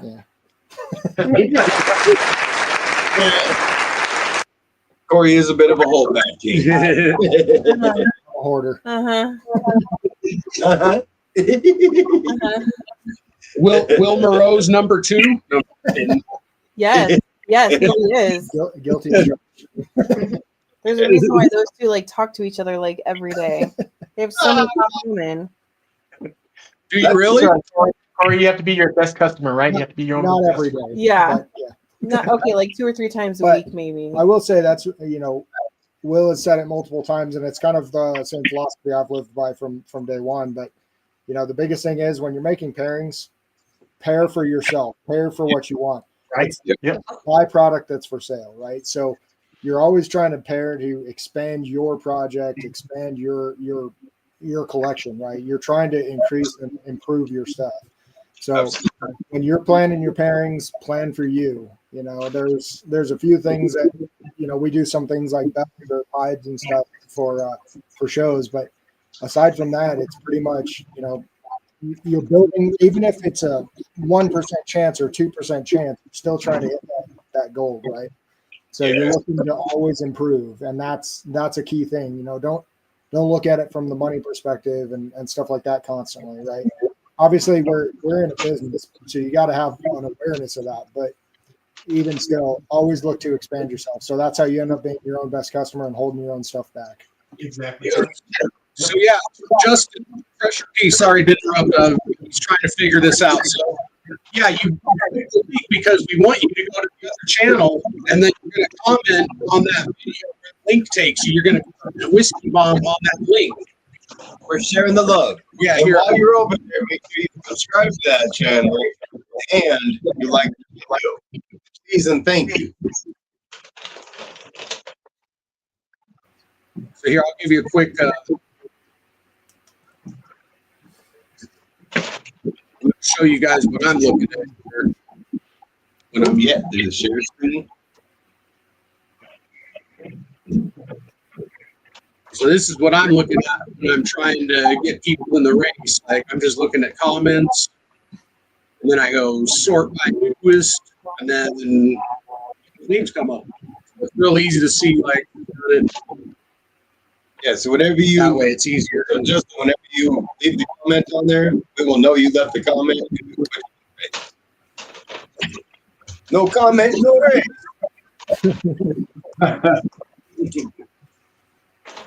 We definitely appreciate it. He just left it, so let me check.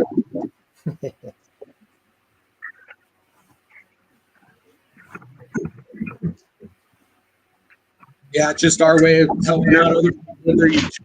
That's right. Thank you. Hell yeah. Hey, enjoy it. There it is, Justin. All right, we'll get you. See, now you're in the race.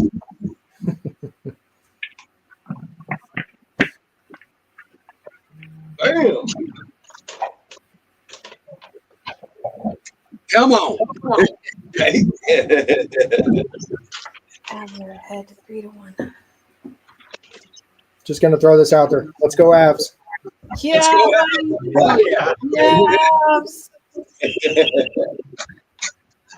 So for anybody who doesn't know, If you press your screen, it helps the cursor run Oh fast. shit! Hold on, I need to pause this space.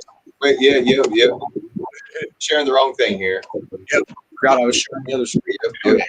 You caught that, sir. All right.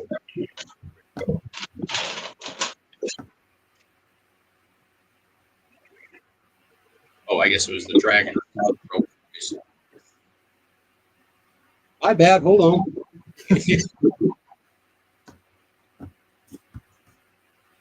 There we go. All right.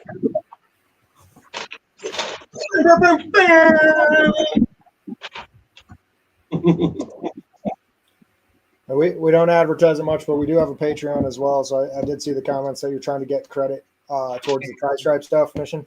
So if you want, join into our Patreon. Everything that goes to Patreon automatically gets added to your There you go.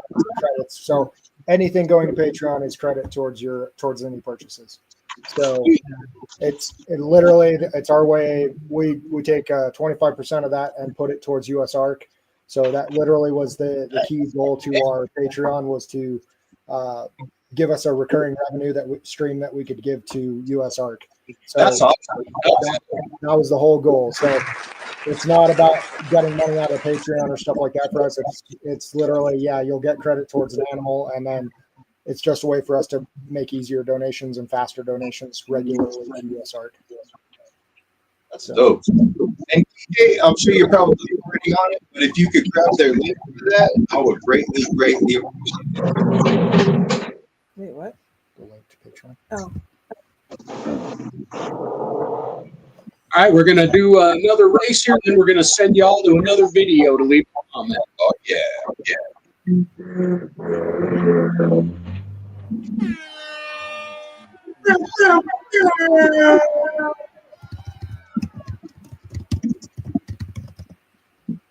Oh yeah. Yeah, I thought that hypo try looked pretty nice till you put that new gene up next to it. I thought that's what you grabbed at first was the hypo try, man, but Yeah. that thing's beautiful. Thing's nuts. And we're that's Patreon is primarily where we're doing our updates on that gene too. So as we pair things, as we produce things, that's where we're posting it. So the secret gene. yeah, the secret gene. Secret gene. So that's where you're going to get to see the babies that come out of that project and stuff like that. That's the video. We have to determine whether or not we're sharing publicly or not yet, but okay. So yeah, that's where we plan on sharing our progress on the gene and things that are coming up with it. So I think you're probably going to have a lot of. What's that? I think you're going to have a lot of. No. Yeah. I think a lot of people are going to want to watch that. we kept our Patreon fees low and stuff like that, so everybody can it's easy to participate, and it works just like a bank account, right? Or a savings account. You're banking towards the time when you see that animal you can't live without. Right. I like it. And supporting US Arc in the meantime. Goodness. Wow, the one time we went to Conroe. Yeah, right.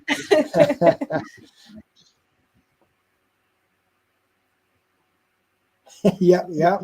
I do remember. Yeah. Came back multiple times too.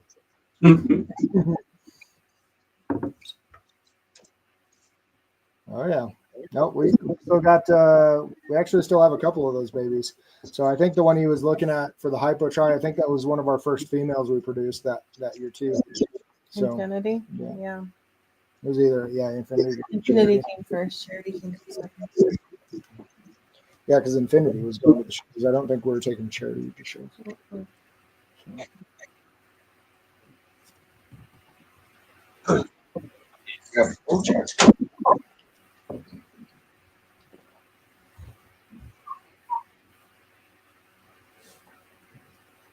Yeah, I don't remember the things like what I ate for lunch and stuff, but somehow I remember anything that's happening at shows. He's not wrong. He's not even doing that to blow smoke. Like, he legit is not wrong. Yep. I definitely have old man brain. It's there. I definitely know how that goes. What the hell were we talking about? Like a perfect example actually is for that secret drain. I told you that Lazy Wolf was working it. That's Chris Miller. I've known Chris Miller. We've chatted for the better part of 7-8 years or something like that at this point. I don't know. And he couldn't remember his last name. I told you, old man is a thing. Chris has some nice stuff. I've got a couple snakes from him, and I was never very. Chris is one of the nicest guys you'll meet too. He's fantastic. So Yeah, huge shout out to Lazy Wolf. for sure. Yep. He made some pretty cool combos with the team too. So he's got some cool stuff.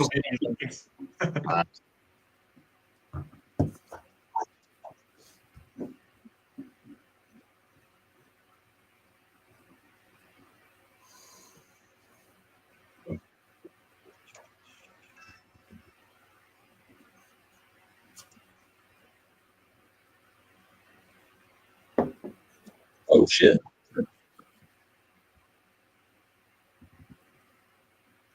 So that link there is your next mission. Sean.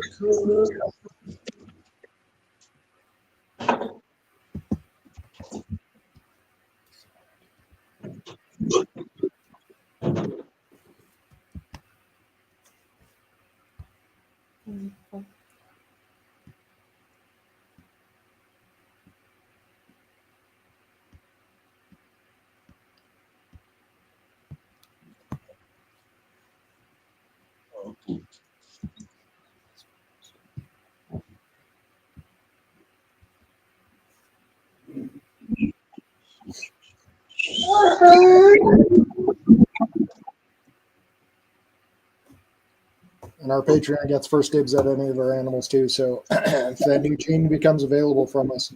I was going to say, that's why I told AJ, just to have access to it. Just to watch. I want to watch.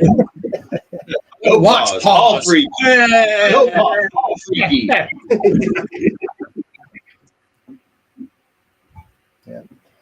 We also we post our clutch cuttings and stuff like that, since we don't do our clutch cuttings publicly anymore either. US Arc has asked multiple times for people to stop doing public clutch cuttings because that's usually the stuff that PETA and them take to the legislators and stuff to fight it. So, we may not have that many viewers and followers, but if we can help to not contribute towards that problem, then that's the little thing we can do.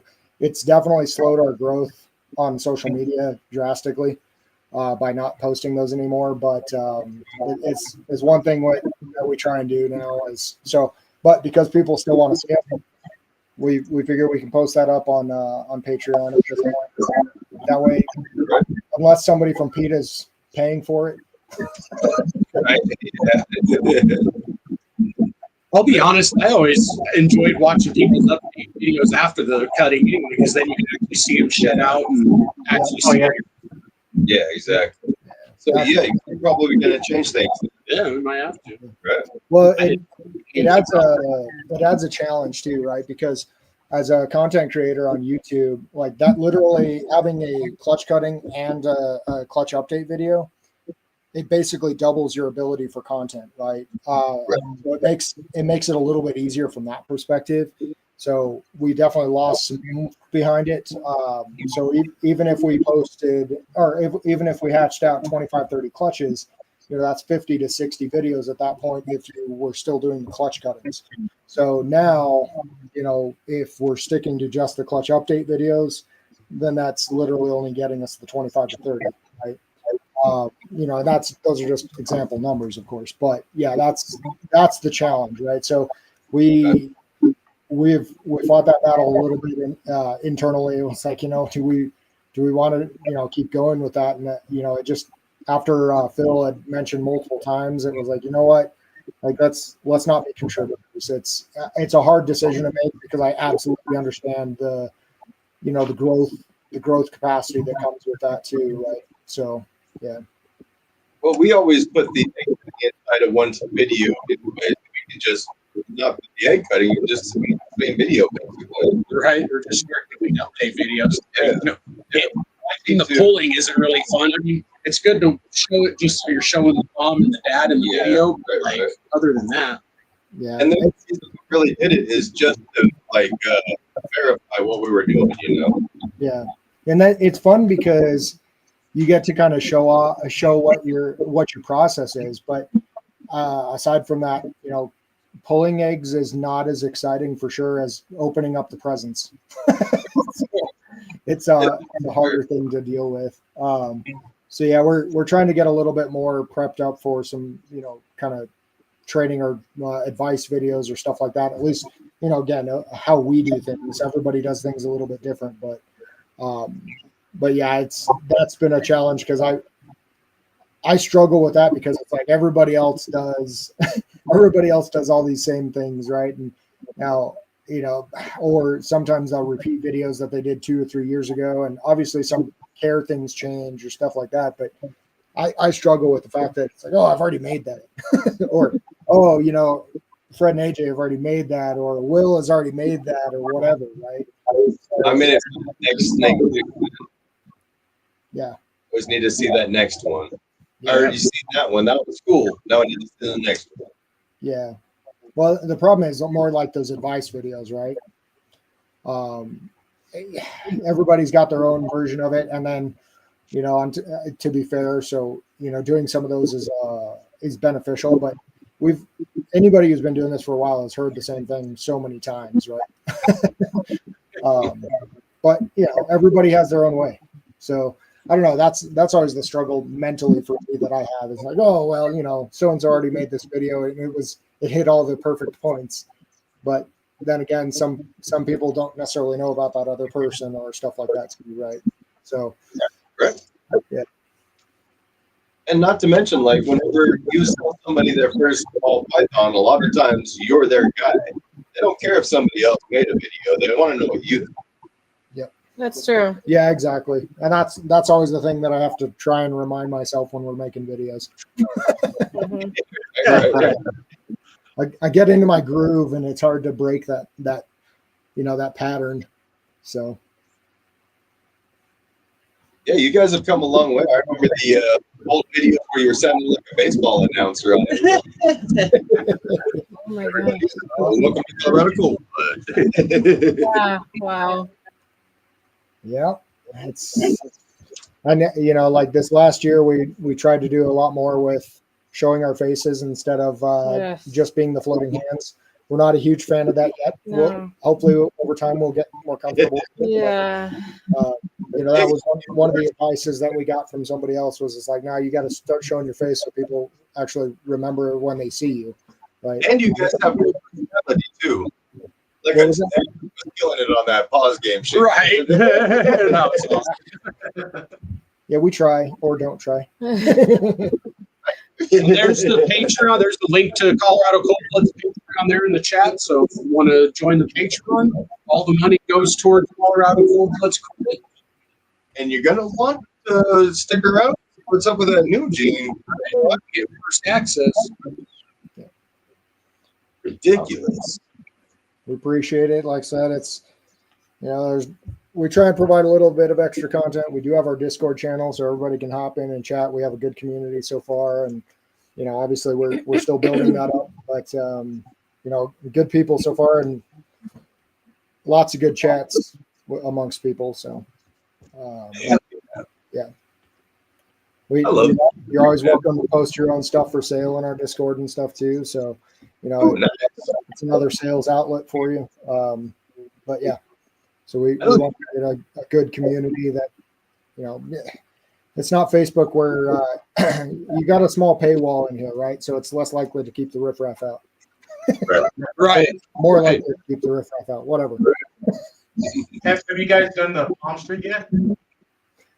So I just downloaded the app this week, actually, literally this week. I haven't done a whole lot with it yet. I haven't figured out what the heck to do. I didn't even know what that was until Friday. So yeah. I think Trevor, you done a show, right, Trevor?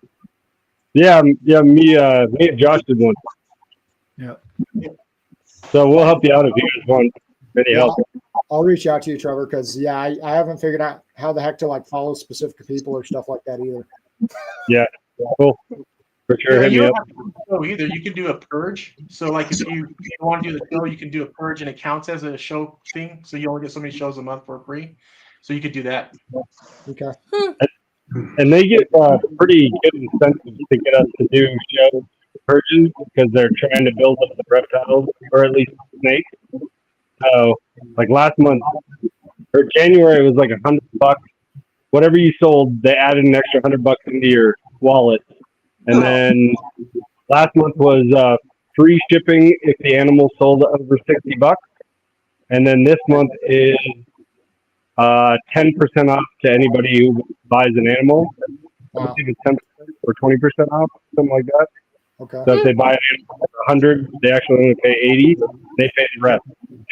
So It doesn't just have to be animals. I talked to them and they said like we do 3D printing as well, and they said you could do 3D printing, you could do your animals, you could do plants. So they allow for a variety of things. So like if you guys, I know you guys do the cocoa stuff. So I don't know if it's something you could just do like a bulk sale of or something like that. I don't know. Yeah, I don't know if we could sell ReptiChip through there since it's we're only really covering this region. So, but yeah, gotcha.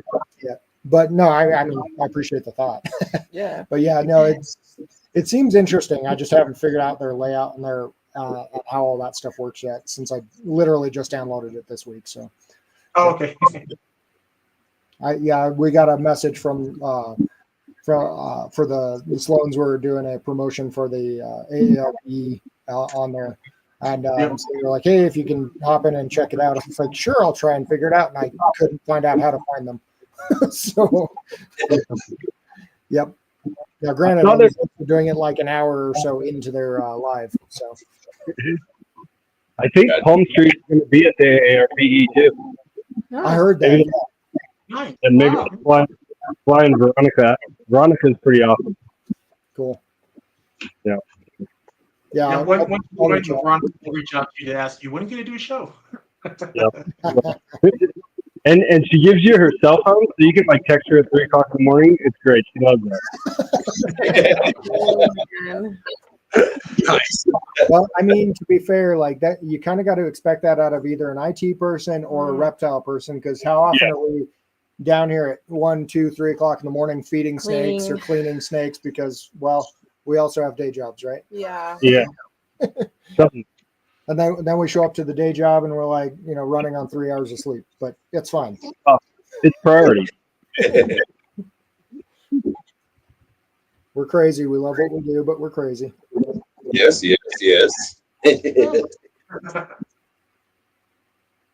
Great. Elias.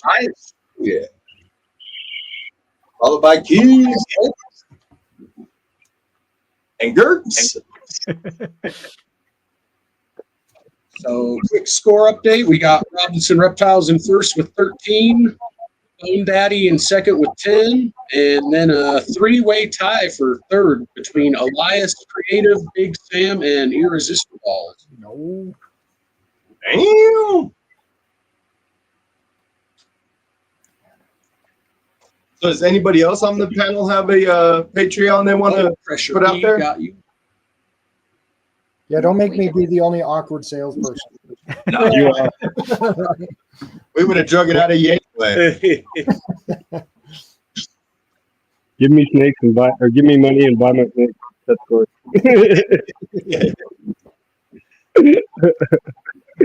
No, we don't have a Patreon yet. Maybe we'll do a Patreon because I need something else to do.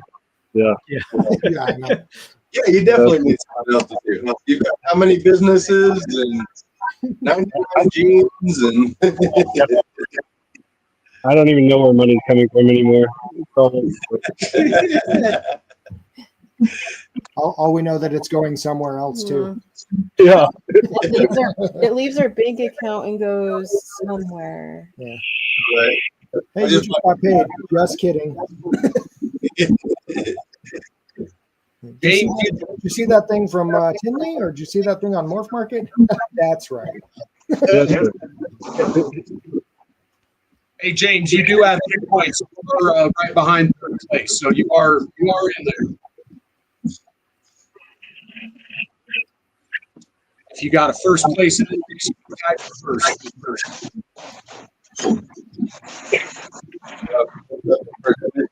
Right. No, I rigged it. Close, dude. My God. Having a ball. You're up. Ooh, Elias, you're up to 12. Mission is on the board. And remember, if your guy isn't running fast enough, you're not yelling enough. Mark Middlestat over there.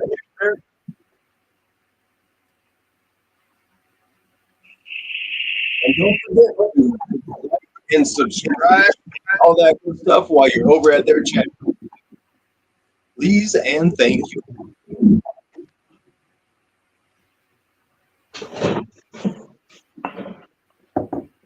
We gotta get the bear.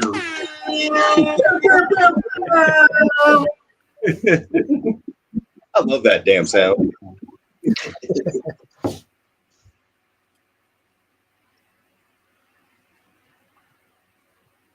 I like to listen to a lot of old dance hall while I'm cleaning animals, though, so I hear that a lot.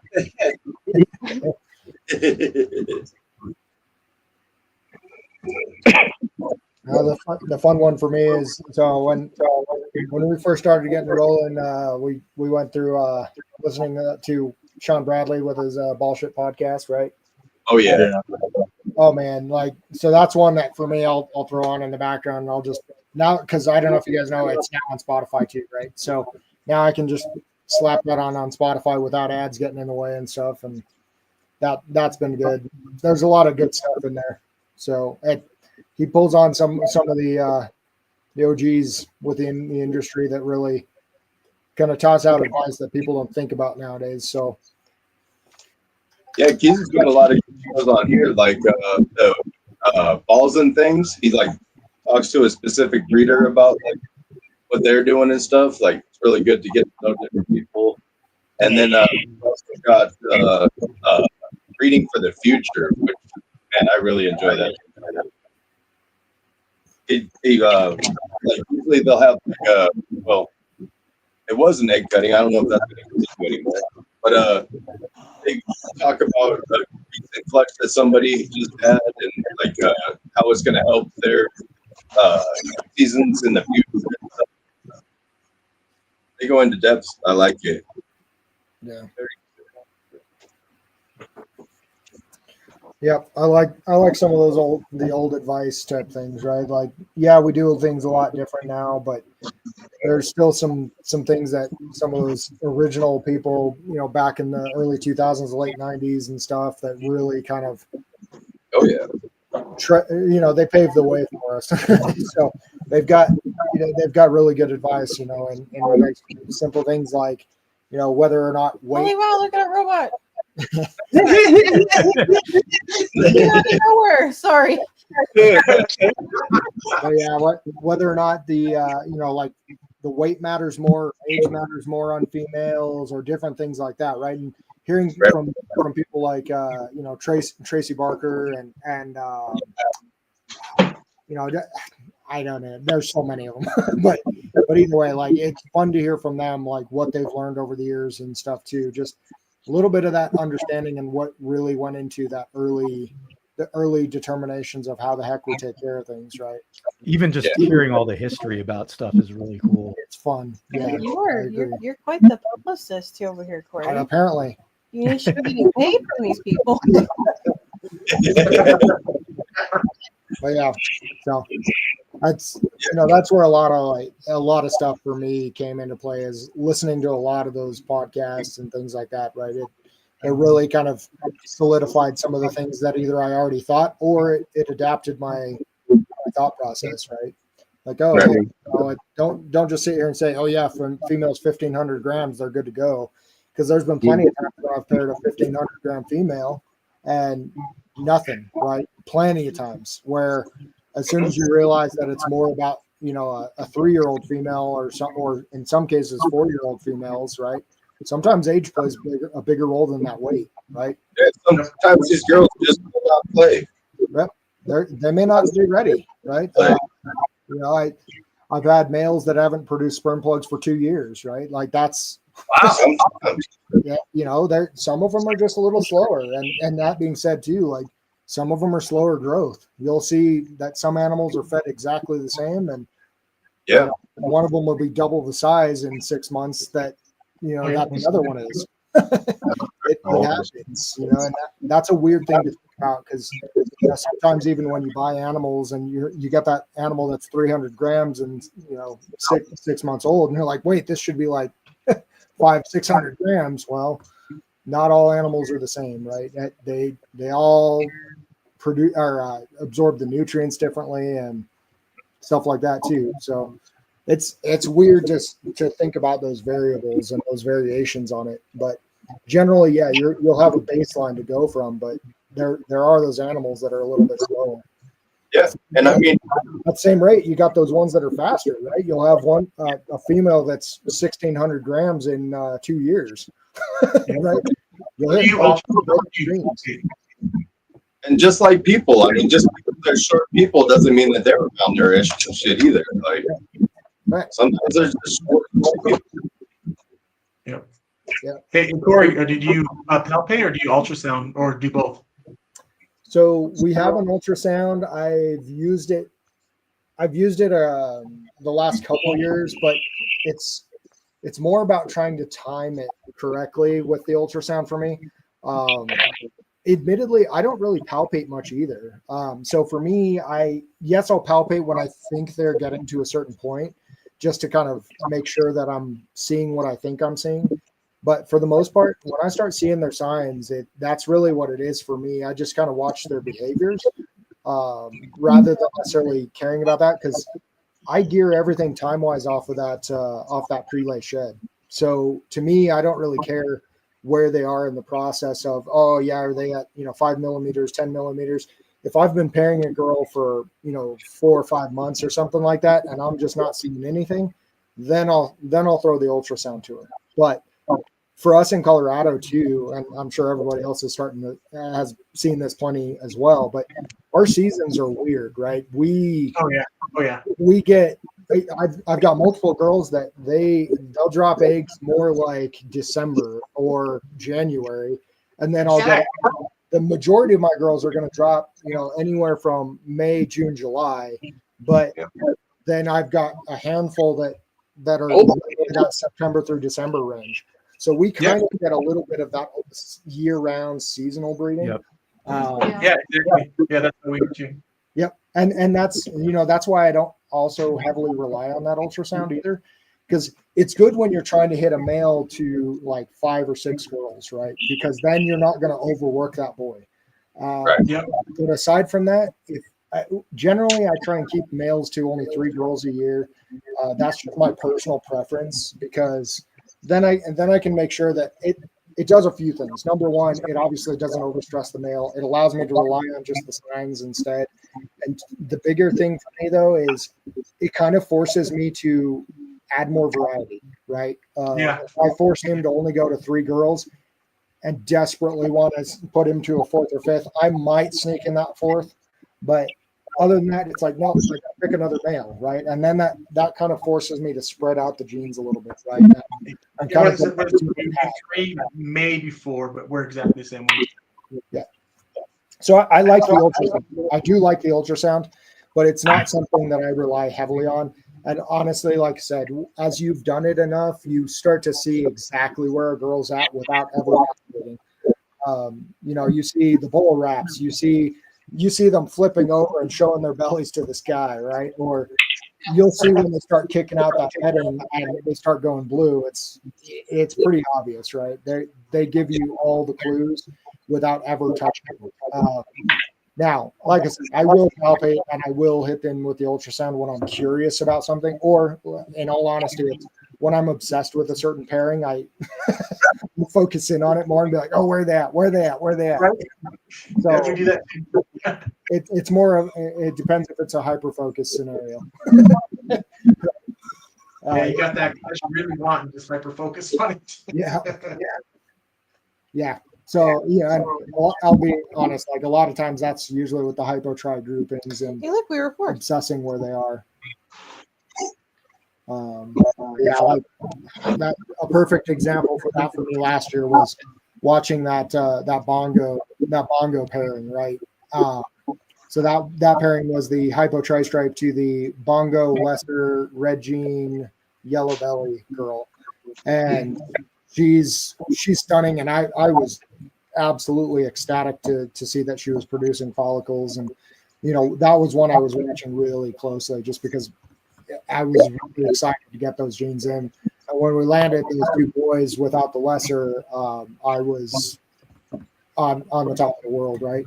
We hit one that's similar to them, minus the red gene with in a male format as well. So, that's the first pairing I've done from the tri grouping that included any of the Bell complex.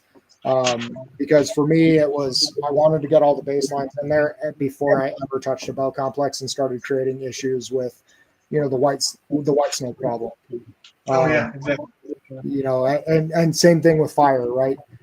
Fire hasn't landed in the tri groupings yet for the same reason, because I don't want to have to sit here and be fighting that battle constantly.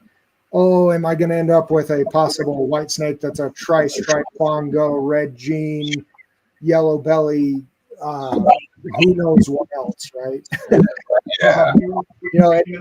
Obviously, as we have shed testing, that changes it a little bit, but I still run it if shed testing is not a thing. There are, once they get the tri-stripe test in, I'll use it for some of my 50 and 66 percenters, but generally I aim for 100% where I can, because I obviously have some visuals running right. So, but there's also a perfect example of that is we had the pastel spot nose 66% at try this last season, and she would not take any of my visual hat try or visual tries at all. She just wouldn't have anything to do with them. She'd lock for 2 seasons straight. Nothing would come out of it. And this is a male that's proven, probably 20 times over, and he'll breed a garden hose. He'll lock with her, right? Lock. And every single year she would reabsorb. So we ended up, that's one of them where I tossed one of our hets in and said, okay, well, we're going to take the risk. Well, now I know she was het for sure. She's 100% het. That means all those babies are now, het to het. So 66 percenters. So those are where now I have to actually test out. But in general, I aim as if shed testing is not a thing, but you'd be crazy not to utilize it. What its capabilities are, right? It's absolutely a benefit to us now. It saves me from having to hold back certain males or females for 3-4 years just to find out yay or nay, and at that point you fed them for 3 to 4 years, right? Not het, right? Exactly. And I'll tell you now, even if you go the expensive route and run a full panel at $145 right now, or 140, whatever, it's something like that. I think it's 140 for a panel from RGI, right? But if you run a full panel on them for $140, I guarantee you that $140 is cheaper than paying for feeding that animal for 3 to 4 years. Oh yeah, I agree. Yep. So you save yourself space is the bigger key, though. So you're saving yourself money on food, but how many of us are struggling for room and space in those racks? And especially if you're working any dinker projects, right? A dinker project alone, and I again goes back to some of the old podcasts, right? I'm listening to Ozzy when he was first working the Orange Gene project, right? He had 1 to 1.5 racks, and he suggests at a minimum having 1 rack dedicated to a single dinker gene. That's a lot of space, because before you go to market with a new dinker gene, You need to see what it does with something like clown or some of the key components like that. But you need to test it against yellow belly. You need to test it against any of those kind of key allelic genes. Yeah. You know, a perfect example for us is with our secret gene over here. You know, the look on her is, the way that I describe this gene is it's kind of looks like a lesser HRA. Okay. So with that, because it looks very similar to HRA, you know, we threw the black pastel Cypress spot nose blitz to her, right? Because HRA and black pastel are allelic, right? So that gives me a little bit of a clue as to what it is. So you need to start figuring some of those things out for your customers, right? Anybody who's going to jump into that project, you need to have a good baseline. Well, how long does it take to, number one, raise it up, find out if it has a super, raise it up, find out what it looks like with clowns, because now guess what? Now you had to make your own het clowns because nobody else has the stinker. You then have to check against any allelic combos or things like that. So it takes a whole lot of space to work a dinker project, and that's something that everybody, or a new gene, just flat out new gene, right? If you want to say a dinker, that's fine. But if you prove it out to be a new gene, you've got 4, 5, 6 years on a baseline just to create the base model. Oh, yeah, exactly. And to find out if it has a super or anything like that. And then you're talking 10 to 15 years before you really have an established genetic. And that's why it's nice to have other people in the project. Shout out to Peter. Thank y'all. Sorry, you broke up for that one. What was that? I said that's why it's also nice to have different people in your project. And then I said, shout out to Dinker Squad. Thank y'all. Yeah. Oh, yeah. Shout out to Dinker Squad. Yeah, exactly. That's awesome. Yeah. So, yeah, I know that was kind of a rant there, a side tour. but generally, yeah, dinkers take a lot of room and space, right? So if you think about taking up, you know, either a 30 stack or a 40 stack of those things, that's a lot of room. You know, when I'm talking about a rack, I'm not saying a 5 or a 10 stack. It's 30 or 40 stack that you're at a minimum to get a baseline for this, because you want to have a nice establishment and understand the genetic before you ever give it to somebody else to really start heavily working, right? You want to understand that gene before you share it. And that, you know, again, that shout out to Ozzy. I mean, everybody in here knows Ozzy, I'm sure. But yeah, listening to that old podcast on how he went through the process for Orange Dream was, it was enlightening, very much enlightening. And honestly, it led me to understand that it's like, you don't want, in my opinion, of course, you don't necessarily want 2, 3, 4 different dinker genes that you end up proving out, because I mean, that's, you know, that again, that's 3, 4, 5 racks of space, whatever you're talking there, right? You know, and that's not even including your primary collection. That's just that gene, or just that, you know, those 3 genes or 4 genes you decided to work with. It gets, unless you have the space to do it, it gets very, very challenging, right? You got the space, the time, the feed, everything like that, the infrastructure in place.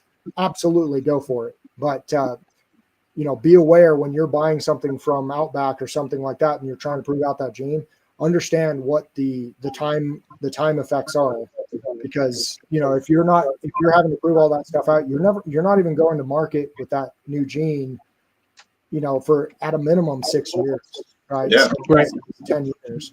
And because we have so many different dinkers, that's why we started up that Dinker Squad, so that we have other people with different projects helping out and using their time and space as well. And obviously, it gotta be people you trust. Yeah, 100%. 100%.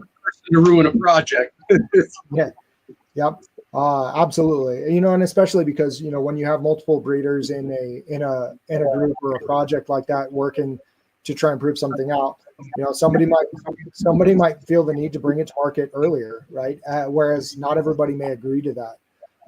You have to understand and trust each other and work with each other to know when is the right time.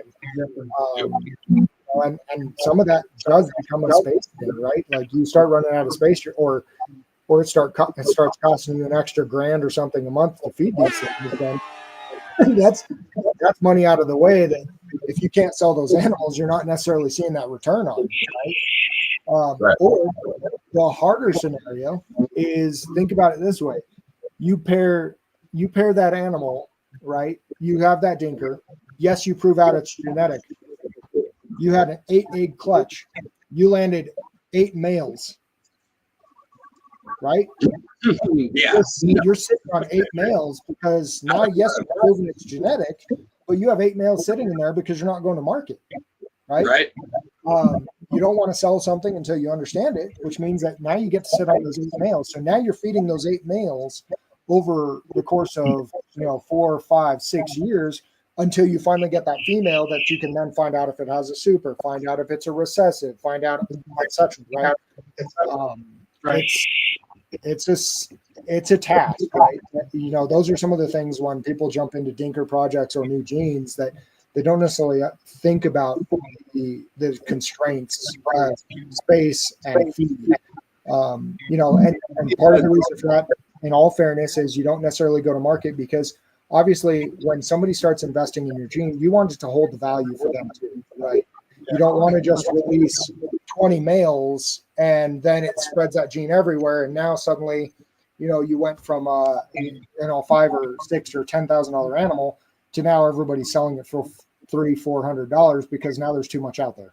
Right. So I don't know if you saw that video from Bob, but he was talking about that with his voodoo gene, where he was very selective at first, and then he didn't want to tank the market. So he's very selective how much he would sell out there, and gave everybody else that invested into that gene an opportunity to also invest into it. And so you want to see a return on that investment. Where having a group of people help working it does come in handy as well. Right. Because then if you do have 15 fucking males, you've got a whole bunch of people you can share them with as well. And they can introduce them to their different projects and you can introduce your project. Yeah. Absolutely. Yeah. So, and alongside that, like, unless you're Trevor, you can't work every gene that's out there. But Trevor is proof you can get so close. He's not even there to defend himself. I know. He wasn't even there for it. I was holding on to that one. Yeah. Put him up on screen, right? So yeah, but yeah, not all of us can carry every gene that's out there regardless, right? So the space constraint alone to try and do that. I mean, we have over 350 something like that on the North Market, if I remember correctly. There's a ton out there, right? It's tough. And shout out to Anna, because Anna's the other one that's working the gene that we are as well. So we actually got our female from Anna to jump into the project and help out. So we're excited for this project because this, as soon as originally Chris Sexton had posted it, I was like, the moment I get a chance, I want in. So she jumped in with Chris Miller. So the Flat Mountain and Lazy Wolf both jumped into it. We jumped in a year or two later with them, with this girl, and we're excited to actually start, jumping into the project. But it's absolutely, they work other genes we don't. Chris Miller's working other genes we don't, and we're obviously working plenty of other genetics. That being stated too, like, we already know I'm a tri-stripe lunatic over here, right? But I only have the one female. Yeah, surprise. But I only have the one female. So I desperately wanted to throw the hypo tri-stripe male to it. But with that being stated, it made more sense to me to target a couple things like going after some on the allelic combo or something like that, and add new genetics that are key components for most other things. Yeah, we're not going to add on top of it, but we're aiming for some key things like spot nose. Everybody wants to know what spot nose does with a new gene. Everybody, Cypress, it's hard to beat a Cypress anything. So we want to see what it looks like with that. We want to see if it's allelic with black pastel. And I'm a blitz lunatic as well. So yeah. So anyway, there's my rant. I'll behave now, but all right, I got to take off. I got to take some medicine. Okay. Have a good I'll talk to y'all later. Hopefully, I see everybody at the show next weekend. Yep. Oh yeah. Get your rep to chip. I will. Is this Fred AJ? Is this when we get banned from the podcast? Yeah. No, not at all, bro. No. Combating your other sponsor. Shout out to Coco Dude and Chris over at FnS. Chipper. Gang. Hey, I tell you what, if you're south, if you're in the Springs, hit up Corey for rep. If you're up in Denver, hit us up for the chipper. And if you like good stuff, hit us up for the chipper. Oh,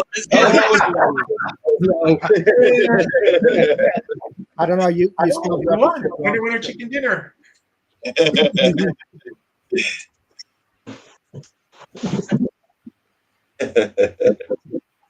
Big shout out to Chris, man. You're a great guy. Oh, who'd we get here? Who won? We did. Oh yeah. Then All City. I did see your message. Yeah, honestly, yeah, we're up for more. We want more of the June. Chris. I get it. Well, the sponsor's spoken. It was nice meeting you. Actually, Chris isn't that way. He's hilarious. There is that. Kick him off. That's great. I was talking chip.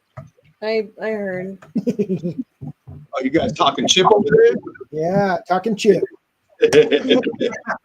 Rep the chip for life. Got to represent. Okay. Chip again.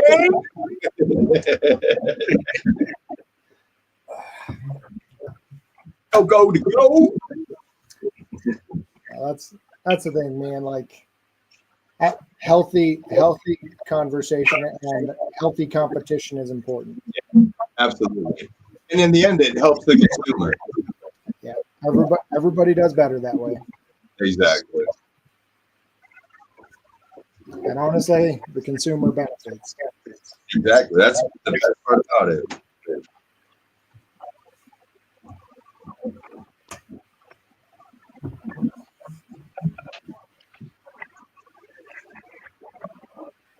Oh, they're going to out of nowhere. Bam. No, he was irresistible. Simply irresistible. Yes, I am. Really insane. It's all right. I'm friendly. If you got a quick score update here, we got actually J&S in the lead with 20. And then we got tied for second, Big Sam with 18 and Jamie LaSalle with 18. And then it's 17, we got Elias. Right. Oh, and actually we should be reading fourth because there's going to be a fourth today. So we got a tie with Irresistible and Robinson at 15. Irresistibles can get a little competitive. Guard your shins, people. Oh, we got to get Vance in there.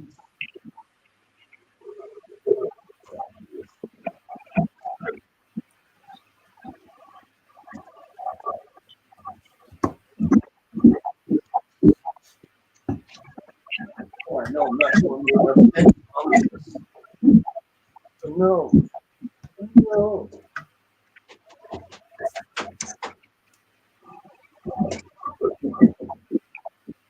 Here.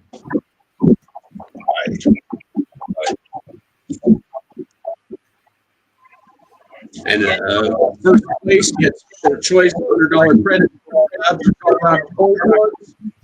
And then second place will get the other one.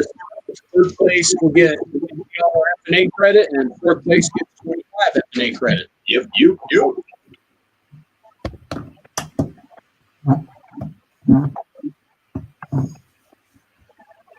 That's dope. I always like when there's or something to give away. Right?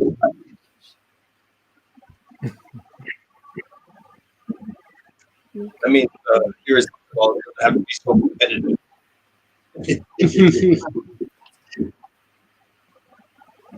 Oh, here comes Colorado. They slowed down. Yes. All city. Damn. I'm not a marathon person, but that makes sense.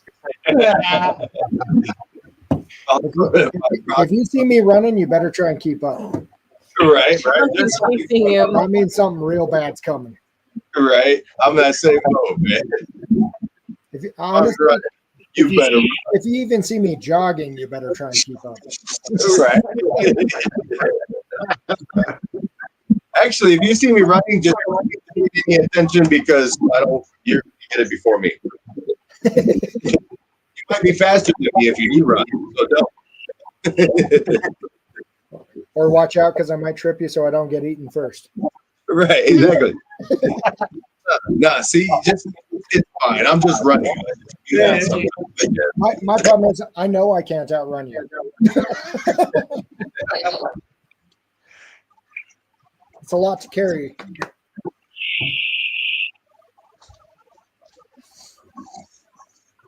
I'm gonna hope it's a bear and I'm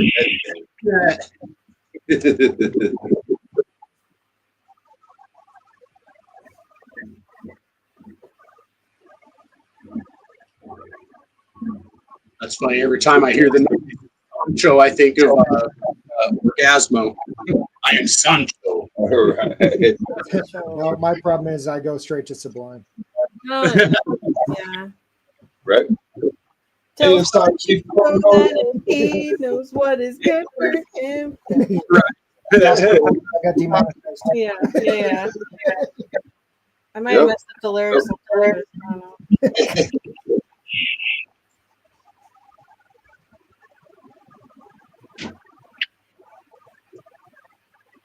Yeah, I'm sure a lot of people really don't know the movie Orgasmo, right?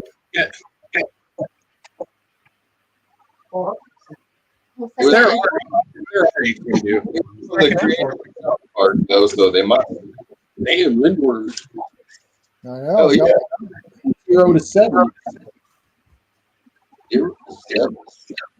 Oh, he came in twice. Oh, man. Nice.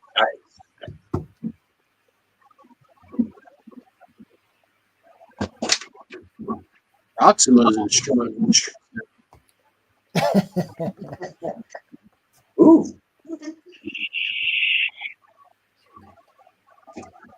Anyone else? AJ said it's okay to rig.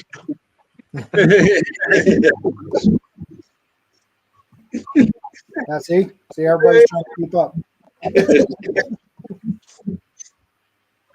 Actually, Elias, you got 17 points, and you are, I think, in third. So you know what's really weird? I didn't write that rig. I don't know where that came from. Oh, it came from Keys. Oh, Keys wrote it. Me, us, or Keys, like under both accounts. Gotcha. So yeah, Elias, you're in fourth place. So and fourth place does 25 FnA credit today. Hell yeah! So if you hold on, we're gonna run probably 5 more races and then call it a show. Oh, Blue Zombie! Which video did you have in the comments for us? The Great Outdoors video. No, for Breeder Underground. Oh, Breeder Underground. We're going to do a Breeder Underground. No, we just shared out the Breeder Underground page. Oh, okay. All right, cool. I thought we were going to run. We can do that next week, actually. I'll make sure You'll be the first make one. a note. Definitely. We'll make you guys, we'll do it. First race is Actually, we could probably just send them over now and give them extra racers. Yeah, let's do that. Let's do that. Okay, so everybody gets that. We're gonna find a video over there real quick.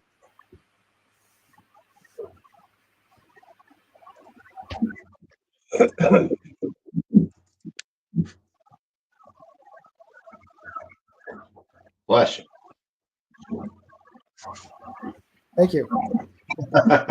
Silent sneeze. I know.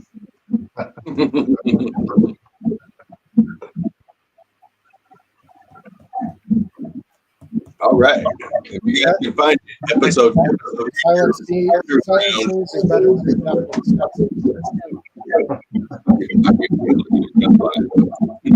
Spell them.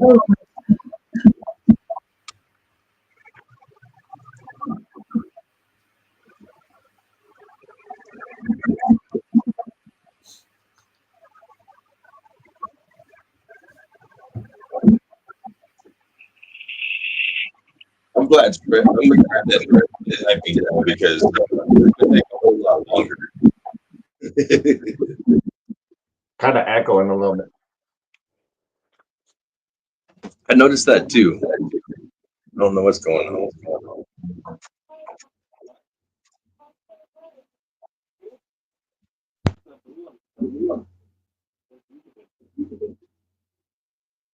How's that? Does that get rid of it? It sounds worse now. I think.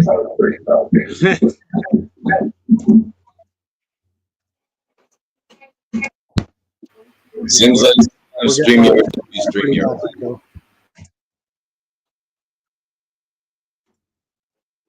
Hello, is that better? Not really. Yeah, that sounded better. A little better, yeah. Nice. All right. Yeah, it's better. I believe there's a breeding for the future. Maybe they might be getting the thumbnail or getting it up there. I'm not sure. But yeah, it should be on in about a half hour and 35 minutes.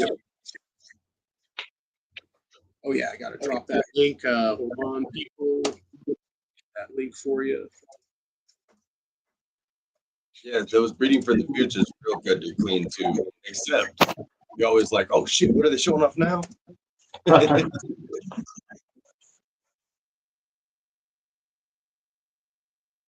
Weird, that time it just put it up on the keys.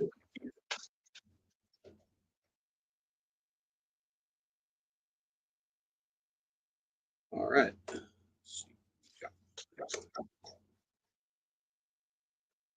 Gonna go from no comment to 10 or 15. 3 so far. 4 so far.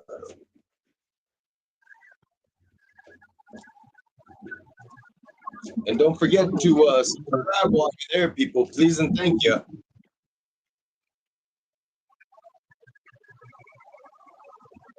If you see the little thumbs up, go ahead and smash that for them.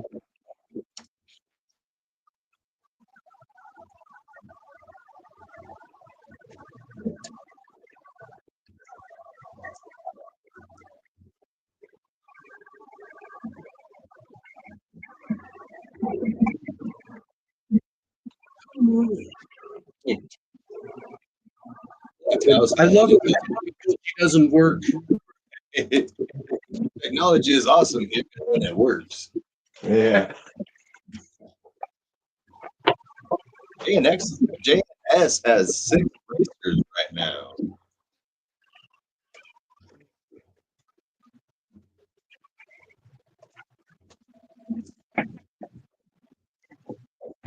Robinson up to 5.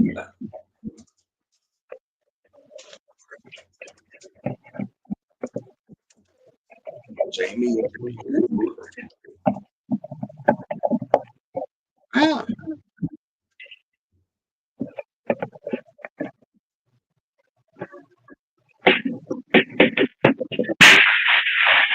Let's see who else we got in here now.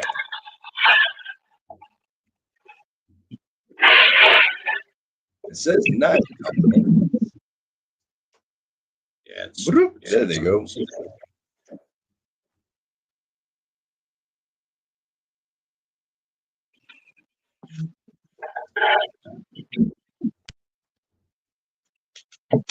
We got 2 racers.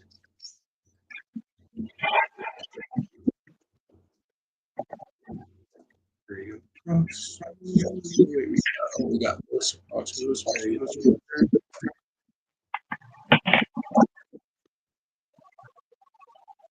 Proxima's got five.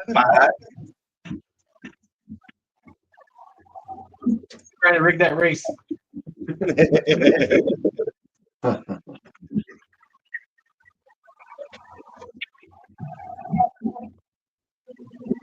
Zombie's got two.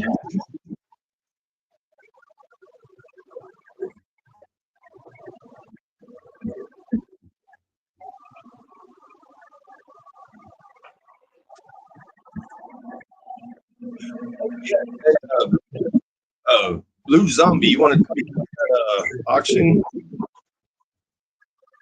When is that going on? Yeah, let us know. Sometime next week.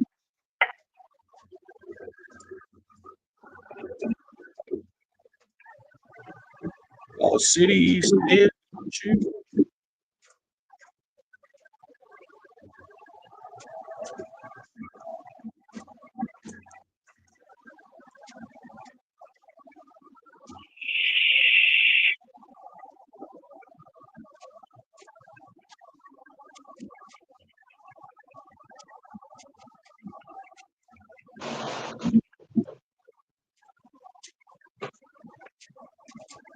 all right.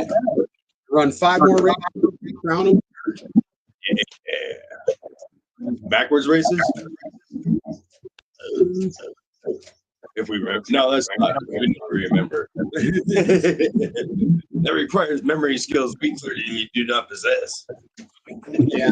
More in the middle, like price say, yeah, but if it's like the end, it's kind of, yeah. People be like, oh shit, I won if they wouldn't have done that backwards shit. Yeah.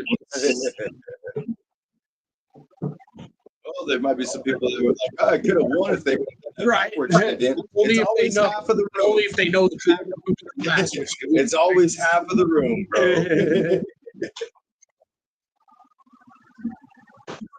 We got, once again, it was J&S in first with 20. We got Big Sam and Jamie Lascow tied for second with 18. And then Elias in fourth with 17. In striking distance, we got Robinson with 15, Proxima with 15, and Irresistible with 15. Damn. All cities at 13.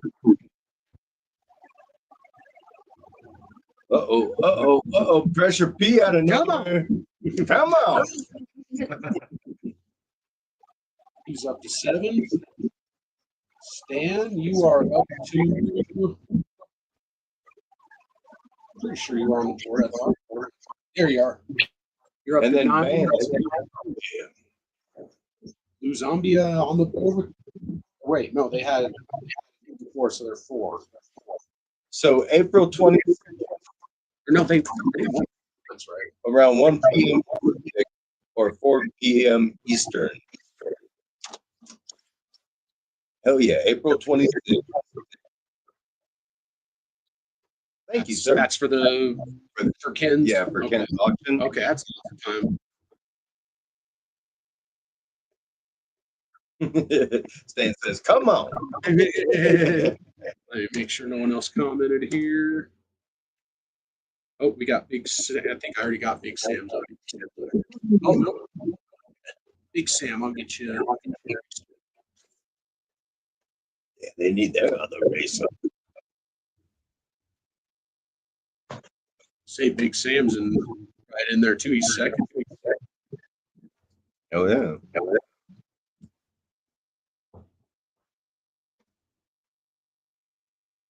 Got 73 racers. All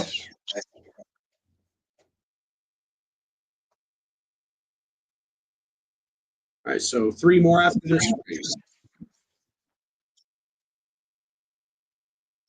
Yeah, you got it, Vance.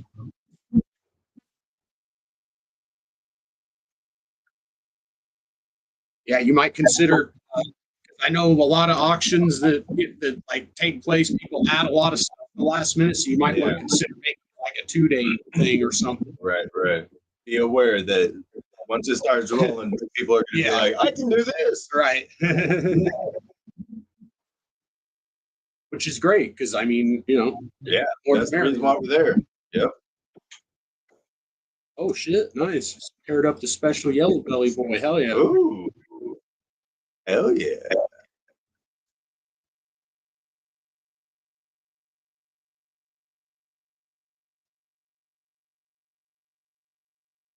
Comes the pack. Uh-oh. Uh-oh. Proxima. Oh, I think they're first now.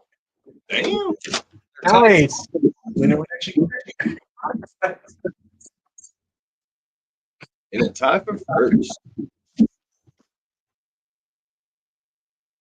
JBC up to 8. Followed up by Vinny. Oh, daddy. He is at 12. All right, 3 more races.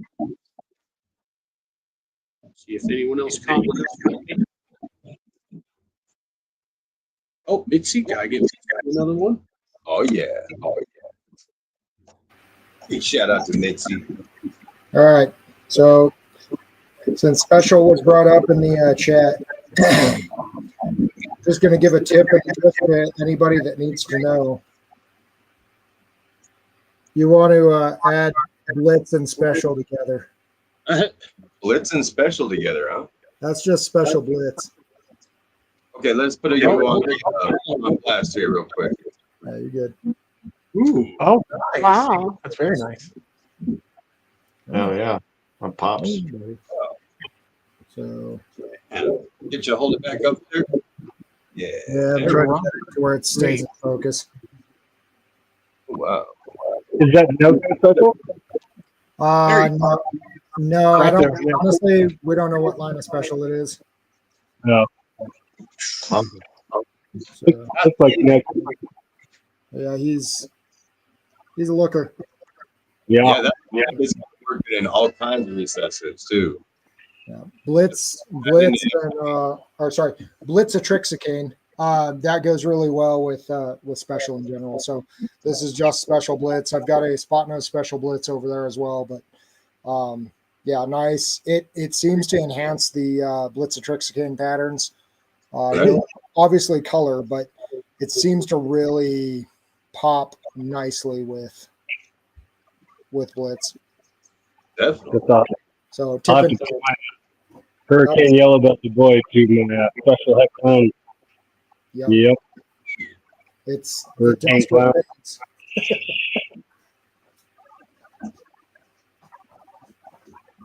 All right, good luck, everybody.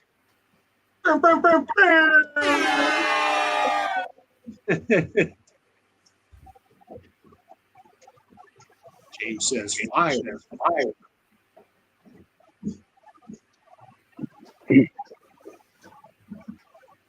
So 2 more races after this. We got a close one going this week. Nice. It usually is close. Yeah, it does seem like it. Yeah. Sometimes people walk away with a little bit. All right, I have another one. I don't know if we have time between, but yeah, for sure. So here's this is the special spot nose blitz. Ooh, wow, that's nice. Very nice. There you go. So what I love, and of course now it's not going to show its head. The head stamp is super cool. Ooh. Oh yeah, focus. There it goes. It's like a sombrero. Yeah. So that's the special spot nose blitz. Very nice. Good looking animal. So yeah, stuff. Blitz-a-trixicane goes really well. Just saying. And first we got Brittany, and next we got Simply Irresistible, followed by 217.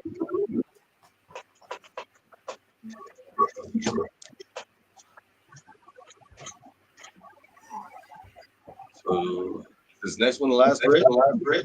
2 more races. Yeah.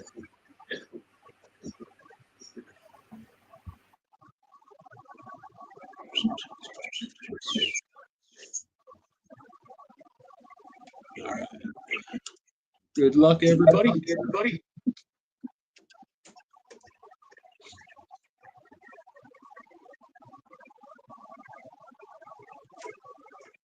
Yeah, we're tied. Proxima tied for first. Big Sam and Irresistible third. And then Elias in fifth with 17.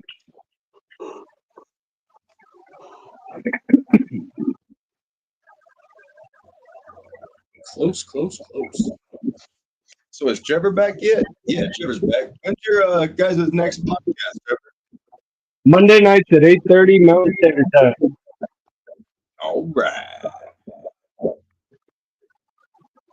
And he definitely has interesting topics. Does. It's those that make you go,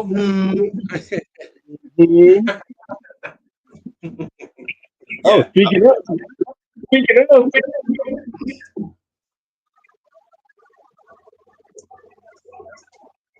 Bam, Brittany's trying to come out of nowhere. Right. Oh, Second and third. And then Proxima is second and third. Oh, shit. So they're at 25. They're at first. Damn. Proxima. Brittany jumped up from like not being anything. She's in like second or third now. Yeah. Second? Third. Third. Yeah. Because JNS is in second with 20. All right, last race. And once again, everybody, thank you for being here, spending some time with us.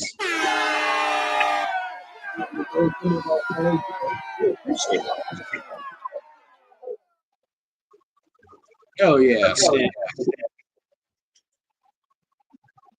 Stan's the big winner.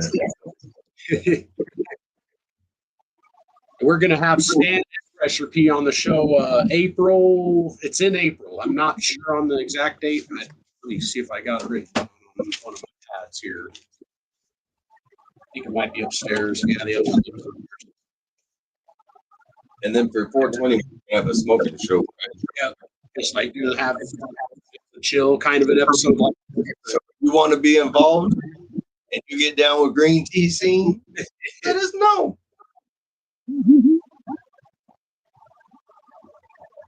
All right, so this will be the last race. Ooh. Unless we have to race off for some ties.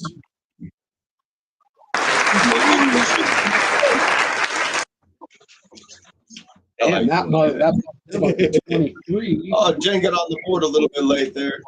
She was already on. Oh, she was on the board. Gotcha. And JBC wound up with 10. All right, so first place, Proxima. Hell yeah. Nice. Do you guys, if you want Ball Labs or Colorado Cold Bloods? I'll put towards my shadow thing for Colorado Cold Blood. All right. There you go. So that means second place was or Irresistible. You muted me. $100 to Ball Labs. And we got JNS got third. So you get 50 for FnA.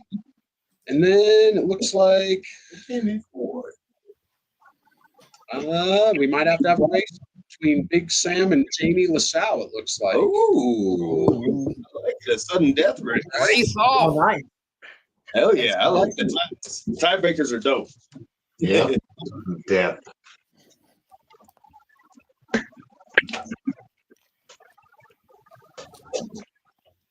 Hey, CCD, do you have a Groupon I can use?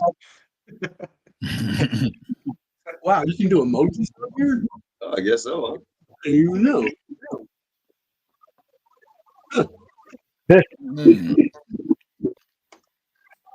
And who else? What was it? Big Sam, right?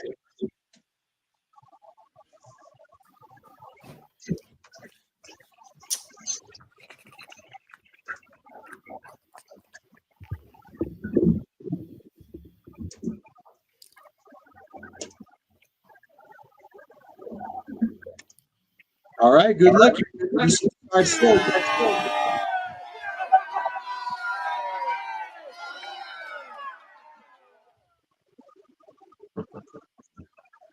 A leprechaun. Evil shenanigans.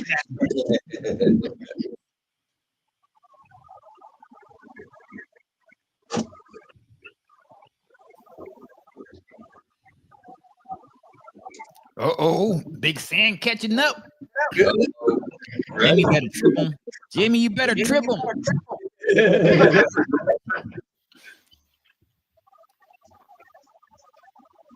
They always slow down though. Oh yeah. Uh-oh. That fast little leprechaun legs. There they go. Here comes the comeback. She about to hit him in the head with a baton. For sure.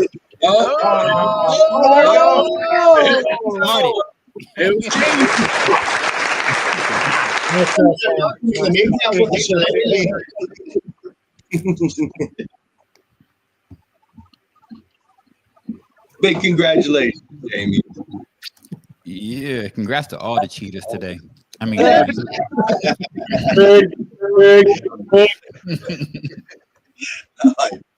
to all the cheaters. If you haven't already, make sure to hit that like button. no buster zone. This is no buster zone.